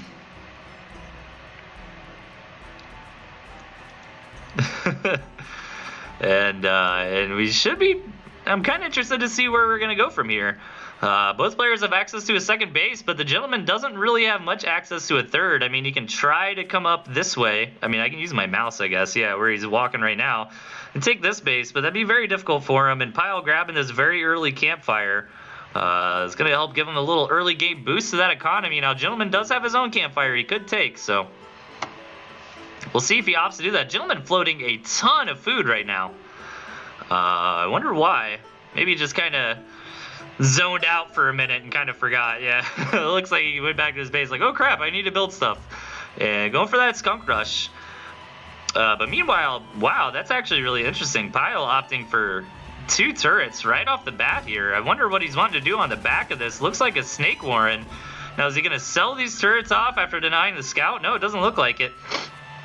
Kind of crazy. Yeah, Gentleman taking that campfire already. He's got access to another one. But Gentleman's looking to do a pretty standard strategy here. You know, rush up to some skunks. You know, get some good tier 1 to back it up and try to push out for a mean push here. It's expert bull mind games, not a mistake, I promise. Hey, thanks for the follow, Basco52. Yeah, I apologize. I don't have any alerts or anything like that set up. Again, I'm kind of on low tech here, just on my work laptop. Threw this together at the last minute for you guys.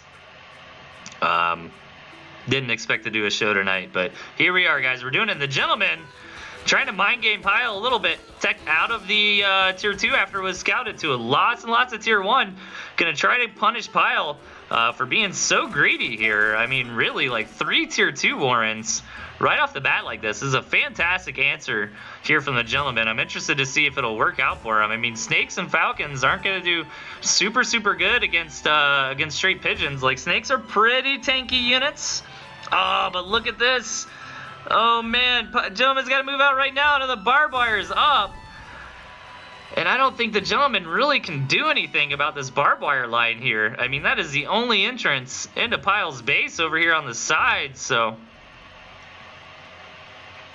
yeah, Gentleman's just going to have to back out for now. It looks like he's going to sell a little bit of his tier 1, take an expansion, and try to figure out what to do from here. I think maybe he scouted the snakes, or maybe he's just building the pigeons to help kind of tank, to like brute force through this barbed wire. He's got ferrets, though, so he could set up a decent siege outside of this barbed wire here. You know, knock out that turret, you know, harass the gristmill, try to force Pile to take the fight outside of that barbed wire line.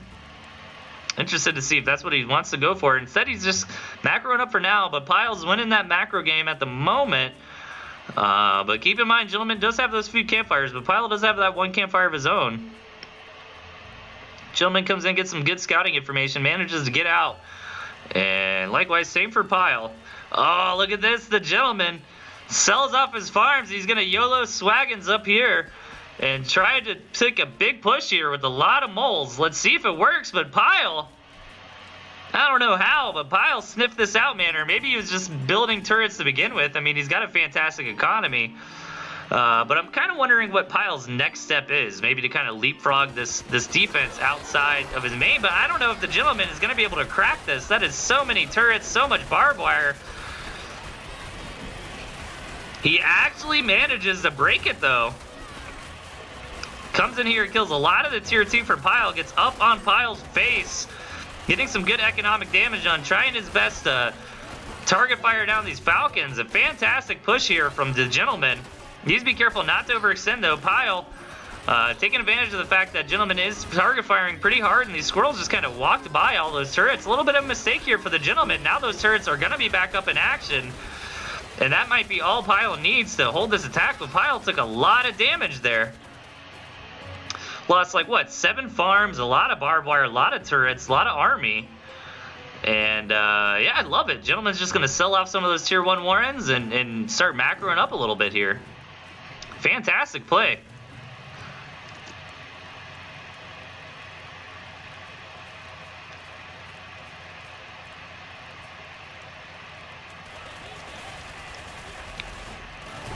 Nice little pick off from Pyle there, catching the Gentleman's army. A bit out of position to defend these campfires, but Gentleman's not super worried about those campfires anymore. He's got his second base going. He's got a lot of economy coming up through that here shortly. And he looks to be in pretty good shape, but Pyle didn't really slouch around on re-macroing up. So we might be coming into a decent mid-game here. And look at that tip, man. That's kind of where Pyle ended up getting those turrets up. And I think that was just the mistake. Like, the Gentleman probably could have won that game right there if he wasn't target firing the pigs. Those squirrels that were reinforcing would have knocked out those turrets that really helped seal the deal in Pyle's defense and keep him in this game. So no tier 3 from either player here, so it's really just going to be a kind of a tier 2 arms race. And man, Pyle has a ton of Falcons. And the Ferret now coming out for the Gentleman. Probably going to try to take this high ground, try to poke and prod, and get some value from that. Yeah, sees Pyle's trying to reach out on the map, take that third base, and Gentleman really can't afford to just sit around and let Pyle do that. I mean, he's got no second or third base option rather for himself, right? So look at that hot hit, the Ferrets from Pyle. That was very good from the Gentleman. Throws them on the back of the base, so Pyle's not really sure what's up. I guess he's trying to hope that by not seeing the Ferrets, Pyle might over-invest in turrets, right? Which will give the Gentleman a good edge. But maybe Pyle did actually see the Ferrets, because he drops down on the turrets, builds a balloon. Gentleman did see the balloon being built. He needs to move out right here, right now, and try to prevent that balloon from going up, but I think it's already too late. Lots of barbed wire trying to come down. Gentleman moving out right here, right now. He's got a great army. Lots of Falcons here for Pyle, but no tankiness on the front line. Gentleman really needs to target fire down these balloons to have a chance in this engagement. And doesn't look like he's going to have quite enough against all these Falcons in the sky. Going to have to back out for now. Looks like he will end up keeping... No. Yeah, I think he could have kept those Ferrets alive, but decided to be a little bit safer there, sell them off, and get more money before the Falcons from Pyle could get up on him. And Pyle overextending and losing all of his Falcons. That's a big deal. And the Snake goes down as well. That puts Gentleman right back into this game. And this balloon's totally undefended. Gonna go down. Slowly but surely. And now the Gentleman can really put the pressure on this third base. I don't think Pyle's not even going to try to defend it.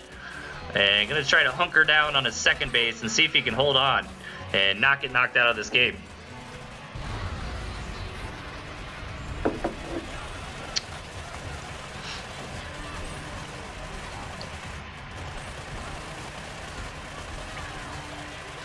Man, it's crazy seeing pure Falcon.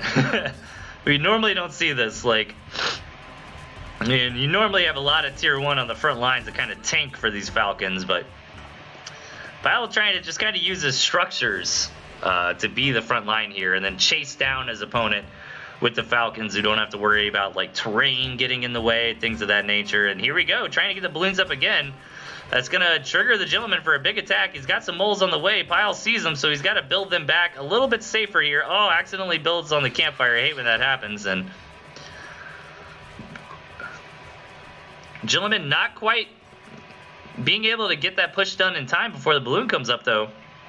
Backs out. Now he's got a lot of money. I wonder what tech he's going to go into this time around. Just a lot of squirrels. Makes sense, you know. Lots and lots of tier 1 are pretty good against balloons. Okay against turrets and decent against Falcons too, so he's going to go ahead and rebuild those ferrets. Makes sense, you know. He's got a lot of turrets to deal with here. And let's see, Pyle thinks he's got enough Falcons. I don't think so at all, though. Backs out. Changes his mind. Good decision there. He really probably can't afford to lose another flock of Falcons at this point.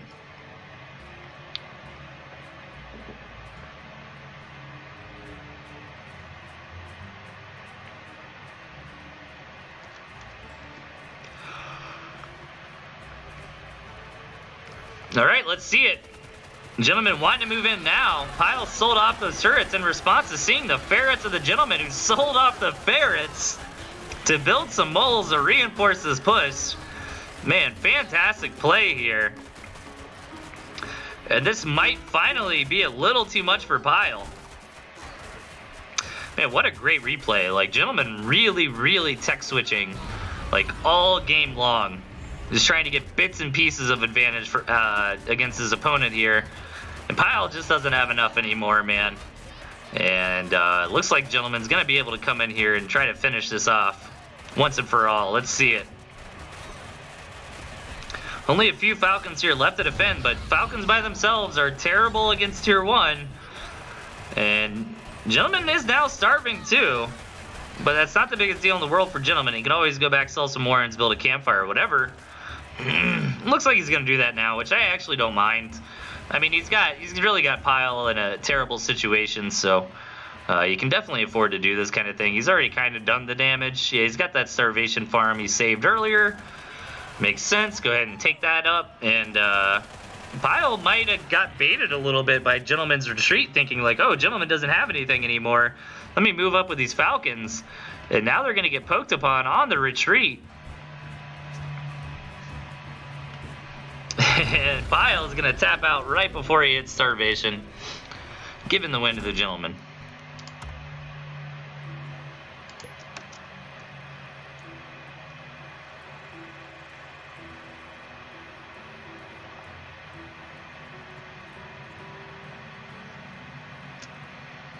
What a great game, man. All right, we got a few more for you guys here tonight. I appreciate everybody tuning in. Don't forget about Pedro's Time Zone Showdown. Europe versus America.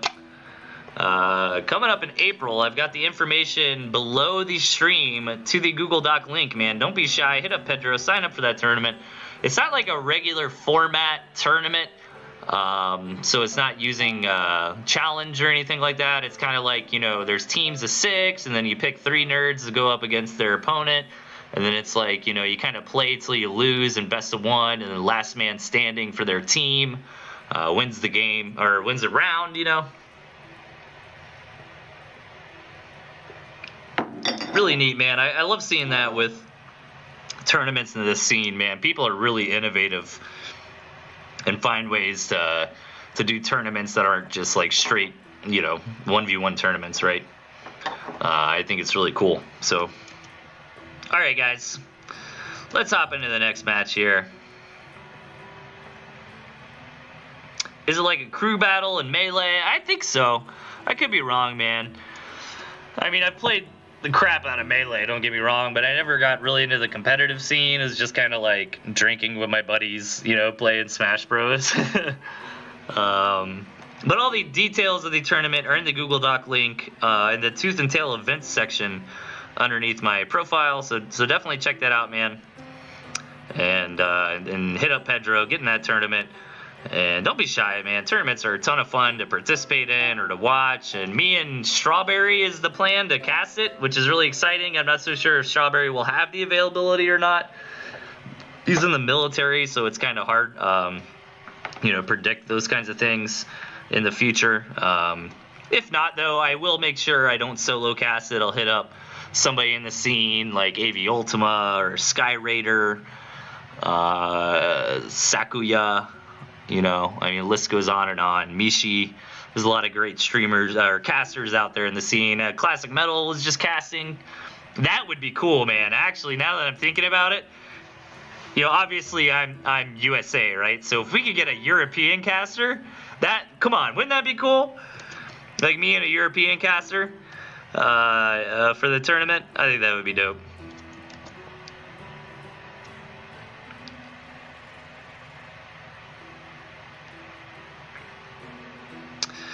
And you can't play. Well, that's not necessarily true, gentlemen. The first 2 rounds, you can't play again. But the deciding match, the 3rd round, if it goes to that, any player can play. Anyways, okay. Let's hop into game number 8 here, guys. I'm actually really exhausted. Had a long day today, man. Traveling really takes a lot out of you. And I was in the field all day stomping around in the cold, wet forests of lovely Missouri. But here we go, man. In the left, we've got Flying Cube, a.k.a. Uphold Hopperist. I can't remember the rest of the name. I'm sorry. And his opponent to the right, we've got Pile. Pile going for that Badger. Both players going for the Badger. Squirrel Pigeon. And Skunk. So 4 out of the 6 choices for both players here are the same. A little bit of variation, though. Pile picking up the Balloon and Mole. And Flying Cube opting to go for Turret Falcon. So overall, it's kind of interesting. They both the Mole is going to be better early game than the Falcon, right? But the Turret's going to be better early game than the Balloon. So I don't know. I think maybe Pile's deck might be better just because Balloons, like I was talking about earlier, you kind of, if you can manage to get up to a whole bunch of Balloons, it can be really, really, really difficult to break. But so far so good in this early game. Just 8 farm, going up to a couple warrens. Pile actually might opt to go straight for a tier 2. That's what he looks like he did, and Flying Cube scouts it immediately. Let me just verify. Yep, he got the scout on it. So I'm interested to see what his response is. Maybe throwing down a tier 2 of his own, or trying to bust with a lot of tier 1. Let's see. Doesn't really commit to much at this point. I mean, you can hold on against this push as Flying Cube with a couple pigeons, a couple turrets, and a lot of squirrels. But Flying Cube didn't really give himself great room to place turrets down here on the edge of his territory, so I'm curious to see if that's going to come into effect. Now, with the build Pile's going for, typically when you see tier 2 rushes, a big timing attack is going to happen. So Pile's going to, keep building tier 1 until both of his skunks are out. Then he's going to move across the map and try to get something done. But Flying Cube is already getting into position here, seeing if he can maybe snipe a skunk. Let's see it. Going to target fire down that pigeon out of position to help heal. And the skunk is going to go down. Fantastic catch here from Flying Cube, and catching off these few units that are a bit out of position, man. That was fantastic here for Uphold Hopperist, a.k.a. Flying Cube. And Pile's in a rough spot now, man. His commander was a bit out of position. His commander was kind of coming over here for this loop around attack, where at the same time Flying Cube was coming around this way. I need to get that, you ever see those, old school American football, where they have, the marker on the screen and they can draw little, circles and X's and arrows and stuff? I need to figure out a way to do that, man. That'd be super cool. Yeah, coming in here and showing you how you can deal with the skunk aggression with pure pigeon, or pure squirrel, rather. I love it. Doing fantastic, man. Just really being aggressive, knocking out that first skunk. And Pile barely saving this other skunk at 1 HP. Flying Cube definitely not happy about that, but good attempt to try to shut that down. And now Flying Cube's got his own skunks on the way. And this Gristmill from Pile, gonna do a good job tanking in this fight. Yeah, Flying Cube really needs to be careful and not be wasting DPS on that. And fantastic skunk gas here for Pyle. Doing a lot of damage to Flying Cube's army, but Flying Cube has some great target firing onto the skunks of his opponent. Keeps this skunk alive, but loses most of his squirrels there. Pyle advancing forward, but he's going to have to back off for now. Defender's advantage should be more than enough to allow Flying Cube to hold on to this. And Flying Cube needs to be really careful not to allow Pyle to reinforce this position, to get up some balloons or anything of that nature. Now, keep in mind, Flying Cube does have his own expansion, kind of thinking about whether or not he wants to actually take any farms there. Yeah, he decides to, but he just didn't want to interfere with unit production.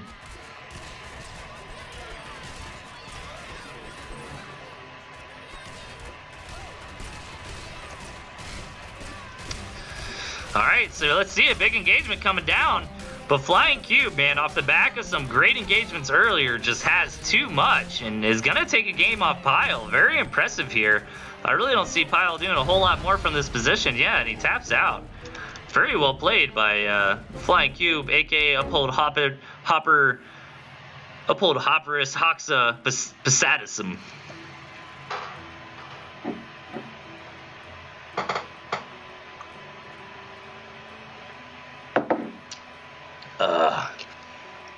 NA is old story, says the gentleman. How dare you?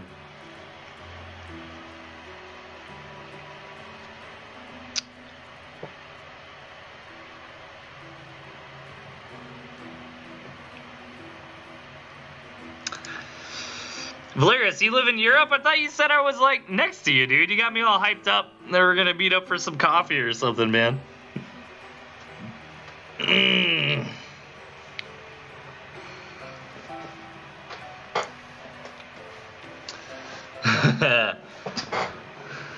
The gentleman living off that England, EU, Europe thing. It was pretty dumb of me. Gentleman trolled me. Like, I have this weird thing, like, I'm so used to being wrong about stuff. So, like, read the chat. They'll be like, yeah, the boar's great. The chat will be like, no, the boar's terrible. And I'm like, oh, my bad. And the gentleman was trolling, like, England's not part of Europe. And then he had me, like, second guessing myself. Like, wait, is England part of Europe? Yeah, England's part of Europe.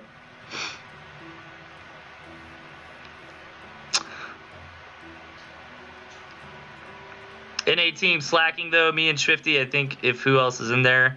Man, we need Frog, we can get Frog. We got Swifty and Valerius, that's pretty good. We need to get Mishi in there, man. Some Chip, definitely need Chip.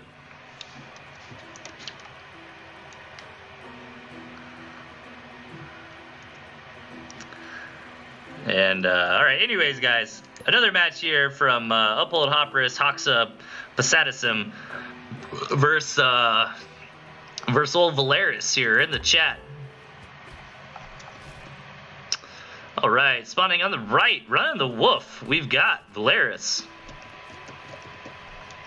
And opponent to the left, Flying Cube with the Badger. Man, this is a really weird map and not so great here for Valerius. Wow, see this? Okay, this is the type of map I would say is imbalanced because Valerius does not have access to a second base. Now, granted, Flying Cube doesn't have the... Yeah, actually, no, yeah, he totally does. Like, that is a very, very easy second base for Flying Cube. Now, Valerius can come up here and take this base, you know, but it's really, really spread out. It's going to be difficult to defend both those. Now, he does kind of have this moat in the middle, but that also works for Flying Cube. Yeah, this map definitely looking rough for Valerius for sure, so interested to see how he compensates for that this game. You know, either tries to spread himself out very, very quickly, do something like try to take the space, you know, set up a front with some ferrets, with some balloons, you know, get this base as well. You know, he could do something like that, try to get into this, but it's going to be rough. Or, on the other hand, he could go for some one base all-in type play.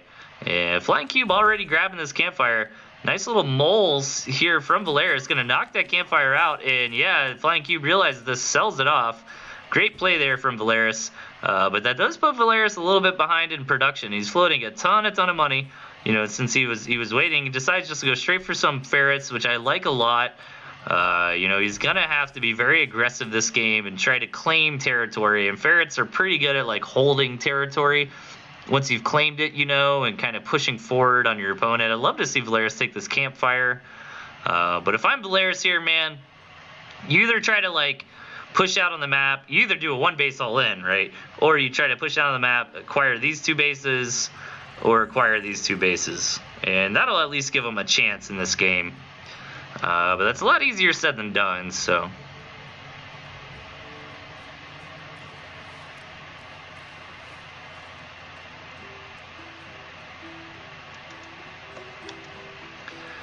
And let's see it. Flying Cube does get the scout off on the ferret. And Valeris doesn't really care, though, because he's on the way right now. He did take the campfire as well. Just give him a little bit of territory. Yeah, I like this. I think this is the move to make from Valeris, man. He's got to be really aggressive and try to get some territory on the map. It looks like he's going to try to secure this area, you know? And let's see how it goes for him. Meanwhile, Flying Cube's got some skunks on the way, and he's got some falcons right behind him. But if Valeris moves out right here, right now, he's even going to try to get up on this high ground. I would have loved to see him take this gristmill, man, just for the territory. He's going to move in, and I think he's going to be just fine. Gets this high ground, which is pretty huge, but skunk gas is pretty good indeed. One skunk going down, though. But, oh my god, the ferret stays alive with 5 HP. Are you serious? Yeah, Flying Cube targeting it down now. And Flying Cube holds, man. That was a very expensive push from Valeris, man. Moles are very expensive units. You might get a little flustered playing against them or something. You got to remember, though, man, 60 food each. Like, if your opponent builds 5 moles, pushes out against you, it doesn't do critical damage. I mean, he just lost at least 300 food just in moles, right? But Flying Cube, held that fight very well, and now he's got some momentum to push in here and be aggressive. But Valeris does manage to push him back and save the campfire, which is going to be great for him. And let's see, he's going to try to move out, man. I really think Valeris needs to take one of these gristmills, though, at least for the territory, because he doesn't have pigeons, right? And he needs to heal his units. Like, I'd love to see Valeris kind of come over here, take this base, hunker down, build a couple moles, start harassing, maybe try to get up a balloon. Definitely easier said than done, though. And it looks like Valeris did end up sneaking this top base, though, so that's going to be good for him. Get some economy rolling in. It's not going to be easy. Like, yeah, this is pretty spread out here, but it's not going to be easy for Flying Cube to attack in from this angle. And I don't think Flying Cube's even aware of it now. If he's really paying attention, he might have noticed Valeris moving from the top. And yeah, he's like, what are you doing up there? Oh, you took a base. Okay. And so he knows what's up now. But I don't think Flying Cube can just move into this, especially through the water. I mean, if his units don't go through the water, then they're going to clump up and take a lot of damage from those ferret hits. And yeah, balloon coming up for Valeris, but this is kind of that position where it's like, oh, you built some defense. Well, I'll just walk around, and come hit your main base. Wondering if Flying Cube does that. Or it looks like he just wants to hang out for now and macro up. Valeris got a good scout on how many farms his opponent was building. Was floating a little bit of money there and just dumps it all into the economy. And let's see if Flying Cube punishes him for that or not.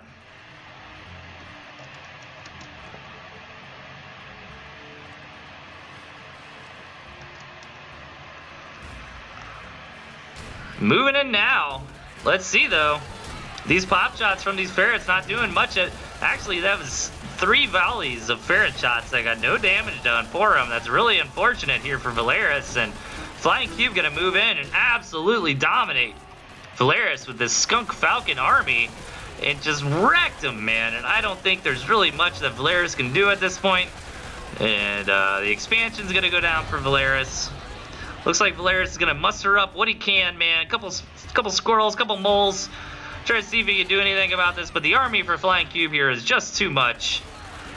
And let's see. The last hurrah here for Valeris. Trying to get something done. But Flying Cube is going to take the match. Man, it's so weird watching games without any skins. Like, I have a skin on, like, almost every unit. Damn, look at that, dude. That was crazy good for Flying Cube. It was a bit unfortunate for Valeris, though, because, yeah, he had 2 ferrets, right? And the 3, like, kind of the strength of the ferret is in the time in between the engagements, And unfortunately, man, the 3 volleys that those ferrets ended up getting off before the engagement happened actually didn't connect with any units at all.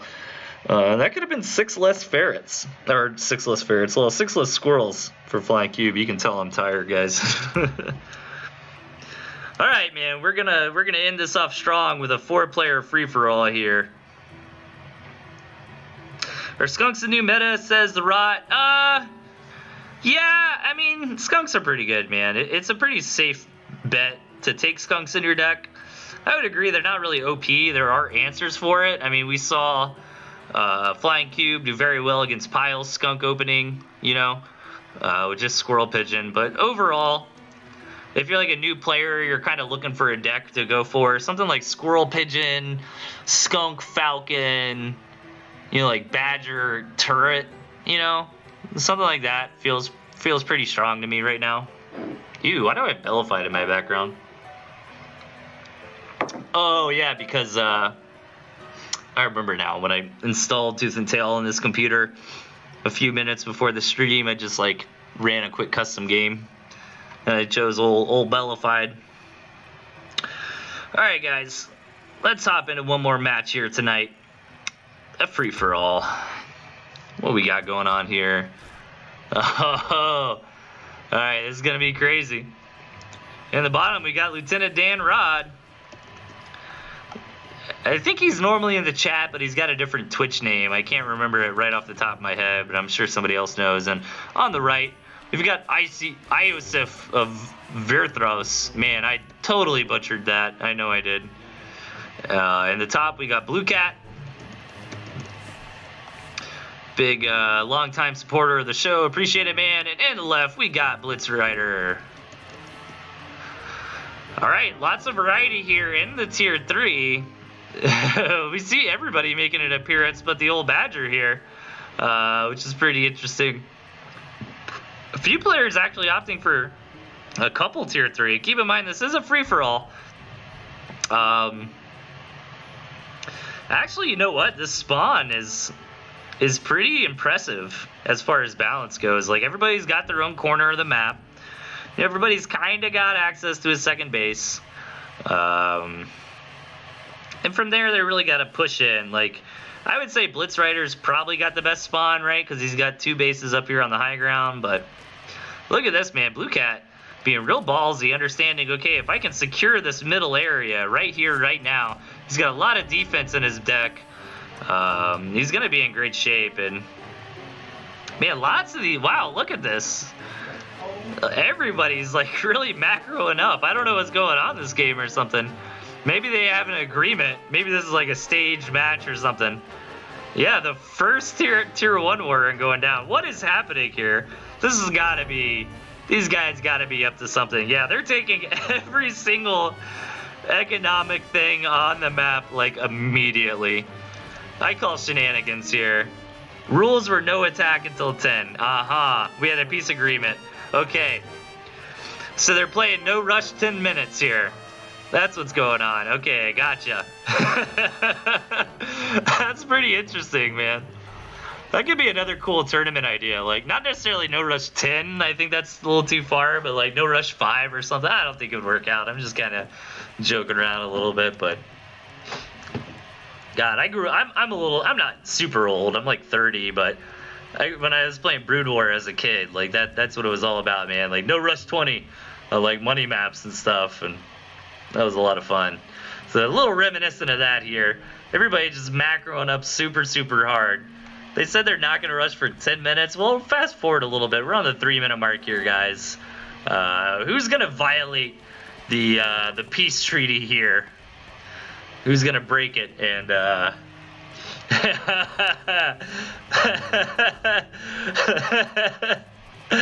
oh my God, Blue Cat.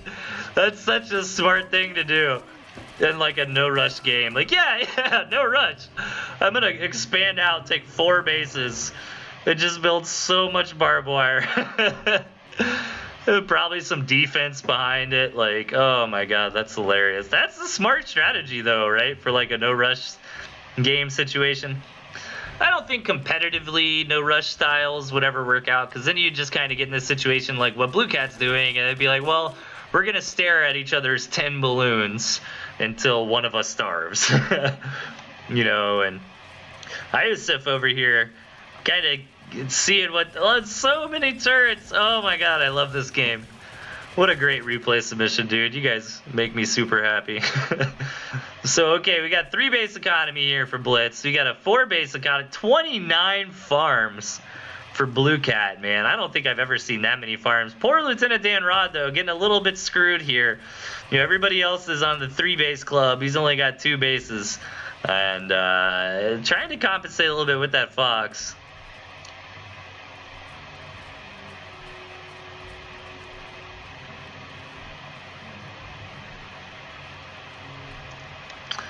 And, man, look at this, man. Blue Cat absolutely rocking it. We're about 5 minutes into the game almost, so I'll better fast forward a little bit. I want to see who's going to be the dirty oath breaker, you know. God, look at Blue Cat's position, man. Uh-oh. What was that? Something happened. Oh, it was the arty cannon firing on the commander. Okay, I wouldn't count that. Yeah, we're on ×2 right now. Look at all those turrets, man. Oh, and nobody has ferrets either. Man, Iosif, dude, if he plays his cards right and he just kind of hangs out and keeps his space for starvation, he might come out on top. Let's see, 4 wolves and 5 owls for Blitz Rider. 9 owls on the way for Blue Cat. Oh my god. Have I seen more than 9 owls? I don't think I've seen more than 9 owls. Somebody made a ton of owls pretty recently. I want to say it was Meowkaiser, but I could be wrong. Oh, Meowkaiser made a ton of wolves that one game. That was hilarious. Now, okay, here's a question for you nerds that are better at this game than I am. When you have like 4 wolves like this, will they over buff? You know, will like 2 wolves like target the same unit with their buff, and you get like overlap like that? I don't know. I'd be interested to know, because that wouldn't be so good, right? Meowkaiser made like 7 owls at one point. Yeah, that's what I thought I was thinking about. All right, so I don't think anyone's broke the oath yet, right? We are at 7 minutes. A little bit of arty cannon fire, but again, I don't really count that. You know, it's not intentional.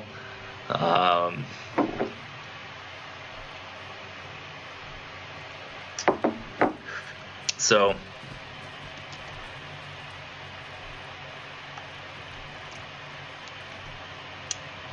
Blitz Rider's already starving.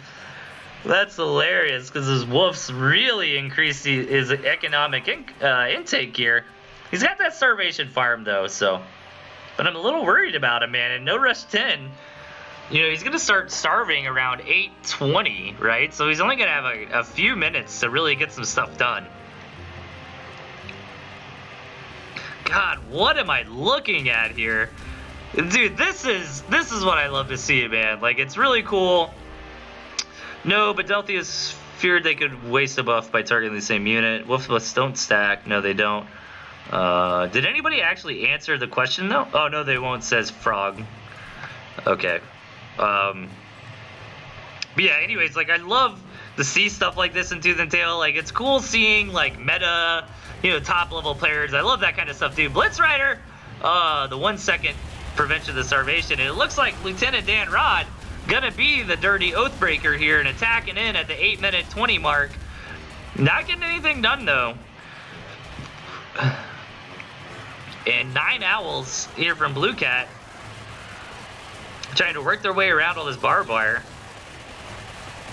Like, I love silly games, you guys. That's the point I was making. Like, it's great when I get cool high-level play games, you know. Give me those all games long, but give me stuff like this, man. This is what I love to see. Because we got tournaments, you know. We got guys like Sakuya doing the Tooth and Tail League. You can see a lot of really great high-level competitive stuff there. You know, we got the weekly Pocketwatch Cup that sometimes gets scouted. Lieutenant Dan Rod either starved out or tapped out. I wasn't really paying super close attention. It wouldn't surprise me if he tapped out though, because he was he kind of lost a lot there. Actually, I think he starved because these are all fallow, and this is out too. So yeah, I think he actually starved. Yeah, I mean, there's a lot of really good content for like high level play and stuff, and I like hosting high level play and analyzing it and stuff like that too. But man, four player free for all, no rush 10, man. I love it. Like, give me stuff like this all game long. Like, if you have some silly idea where you're like, hey, me and my buddy decided we're gonna play a game with no tier 1 and no defensive structures, tier 2, tier 3 only. Like, send me that replay, dude. Yes, that's what I love to see. That is fun stuff, man. But here we go. We're at the 10-minute mark, so you can legally attack now. And Blitzrider, being the honorable nerd, patiently waiting for that 10-minute mark and decided he's going to move in right here, right now. He's got some wolves, he's got some falcons, he's got some owls. And but this defense for Blue Cat, man, 66 barbed wire fences out on the map. Absolutely insane. But man, my money's kind of on Iosif over here, sitting around with 45 turrets with a base that's not even anywhere near saturated, while yellow and blue just kind of kill each other, man. This is ideal. Like, look at this. 45 turrets? That's crazy. That's crazy talk, man. And he's got 12 chameleons, too, so he can do something like be sneaky, right? And sneak his chameleons, like, over this way and to his opponent's base.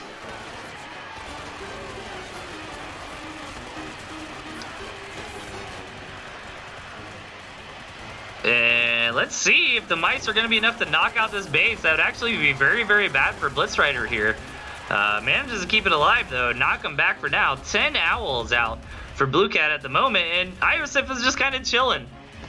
Like, he's kind of watching some of the action go on, you know? I think he could use a few more turrets, though. And let's see, he's got some money. Gonna take another farm. I'd be careful with taking those farms, though. There's no real reason to. More starvation farms, the better at this point. We're at the 11-minute, 40-second mark at the moment. And we got some crazy mice versus mice action here. You got buffed up mice, but you got the pure numbers for Blue Cat. Look at buffed up mice. I don't think I've ever seen buffed up mice before. Like, I don't think I've ever seen Wolf Owl before. That can't be right, man. I've casted like 100 hours of Tooth and Tail at this point. I'm sure at one point or another, but it's not ringing any bells seeing that Wolf Owl combo. Can you do 4-player local in this game? Yes, you can. Absolutely. It's a really fun couch co-op game. Every now and then, not so much lately, but like when I first started playing, my buddy would come over. We would do like 2v2 together on the couch. It was a lot of fun. But yeah, man, this is just kind of the war zone of never-ending mice here. And let's see who eventually gets a little bit of advantage. I mean, Blue Cat has gone down from like 70 barbed wire to 50, right? So that is a little bit of value over time, but at the same time, I think the sniper balloon's probably picking off a falcon or two, maybe. It's kind of hard to tell. Look at these army value graphs, man.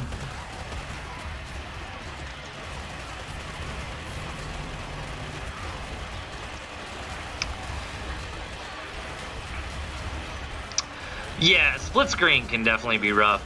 I'm surprised we haven't, maybe you can, but like, I think it'd be really cool if you had like 4 different monitors hooked up to your computer, if you could like find a way to like let the game give everybody a full screen. I don't know where you would even begin on something like that. If that would be like a third-party program, or if that would be like the game developers' prerogative. You couldn't really do that just original, obviously, because monitors are just like, well, I can duplicate a display, I can extend a display. Maybe if you had like 4 separate instances of the game running, but then I guess that would require everybody to have their own account, huh? And a pretty decent PC that can run 4 Tooth and Tails at once. Granted, Tooth and Tails is not a super intensive game to begin with. I mean, it's pixel art, right? But so many units of the map can kind of be processor intensive, I suppose. Man, that'd be a really cool like third-party software, you know? Like if I have 2 monitors, I can split it to where a regular game that would be split screen would be full screen on both. I don't think it's really possible though.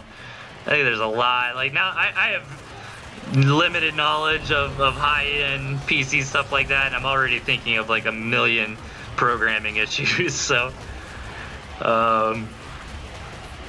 I mean, Blitzrider's breaking through this, but he's also starving, and he doesn't have an option to not be starving anymore, so he's just trying to YOLO in and get as much damage done as he can.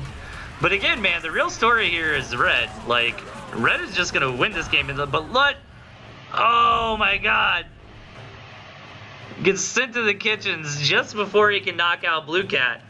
And now Blue Cat sees, I'm sure he was aware to begin with, but dude, Iosif's got this game 100%. And he's got 40 turrets.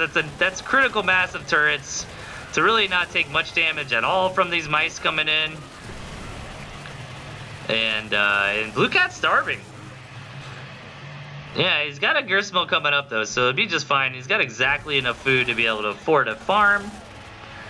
But dude, we're gonna fast forward a little bit, because I really don't think there's any way Blue Cat can win this. That's just way too many turrets. Granted, he hasn't sent in all the mice. They're just kind of trickling in. But so many Falcons to counter the Owl play here. Man, great play from Iosif. You know, really being patient, letting all their opponents kill each other, and then putting together an army composition that's great against what his opponent has left, you know. The great chase here. Blue Cat looking for an angle to come in here and get something done against Iosif, but Iosif already preempted this base race by taking a bunch of Gristmills and wins the match. I love it. Alright guys, I'm a tired nerd. That's going to be it for the show. I appreciate everybody tuning in, checking it out, man. Having some fun with me. I'm absolutely exhausted. Kind of got lucky tonight, man. Like, laziest win ever. I know, right? But, hey, that was good, though. Hope everybody enjoyed it. I apologize. The quality wasn't what it normally is tonight. But again, I'm in a hotel on my work laptop. So, most likely not going to have a show Thursday. I've actually been traveling all week. I left Monday morning very, very early, and I'm not going to get home till Friday night pretty late. So most likely no show on Thursday, guys. But if I happen to wind up in a hotel with 8.5 megabytes per second of internet again, I'll try to do it. Could I buy your art on Etsy, says What's the Phone? All right, hang on. Hang on a second. That was a cool game, though, man. I was kind of thinking I did get a few more replays in the inbox, but man, I am so tired, you guys. I think that's about all I got in me for tonight. I need to get some sleep before hitting the field tomorrow and being nice and cold and wet again. Hang on. Is anybody streaming right now? Does anybody want to start streaming and get all my viewers?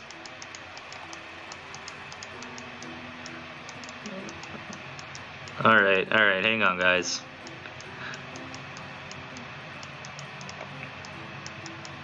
Got a little bit of outro screen coming up.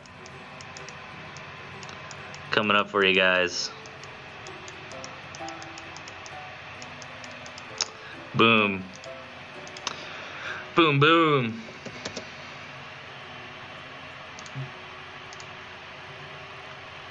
Do. I should just, like, keep this artwork for when I'm on my work computer. Yeah, there we go.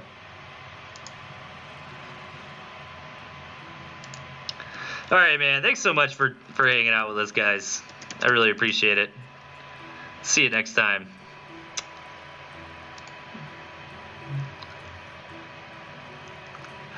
Buy Delthius awesome art. It supports esports. Oh, God.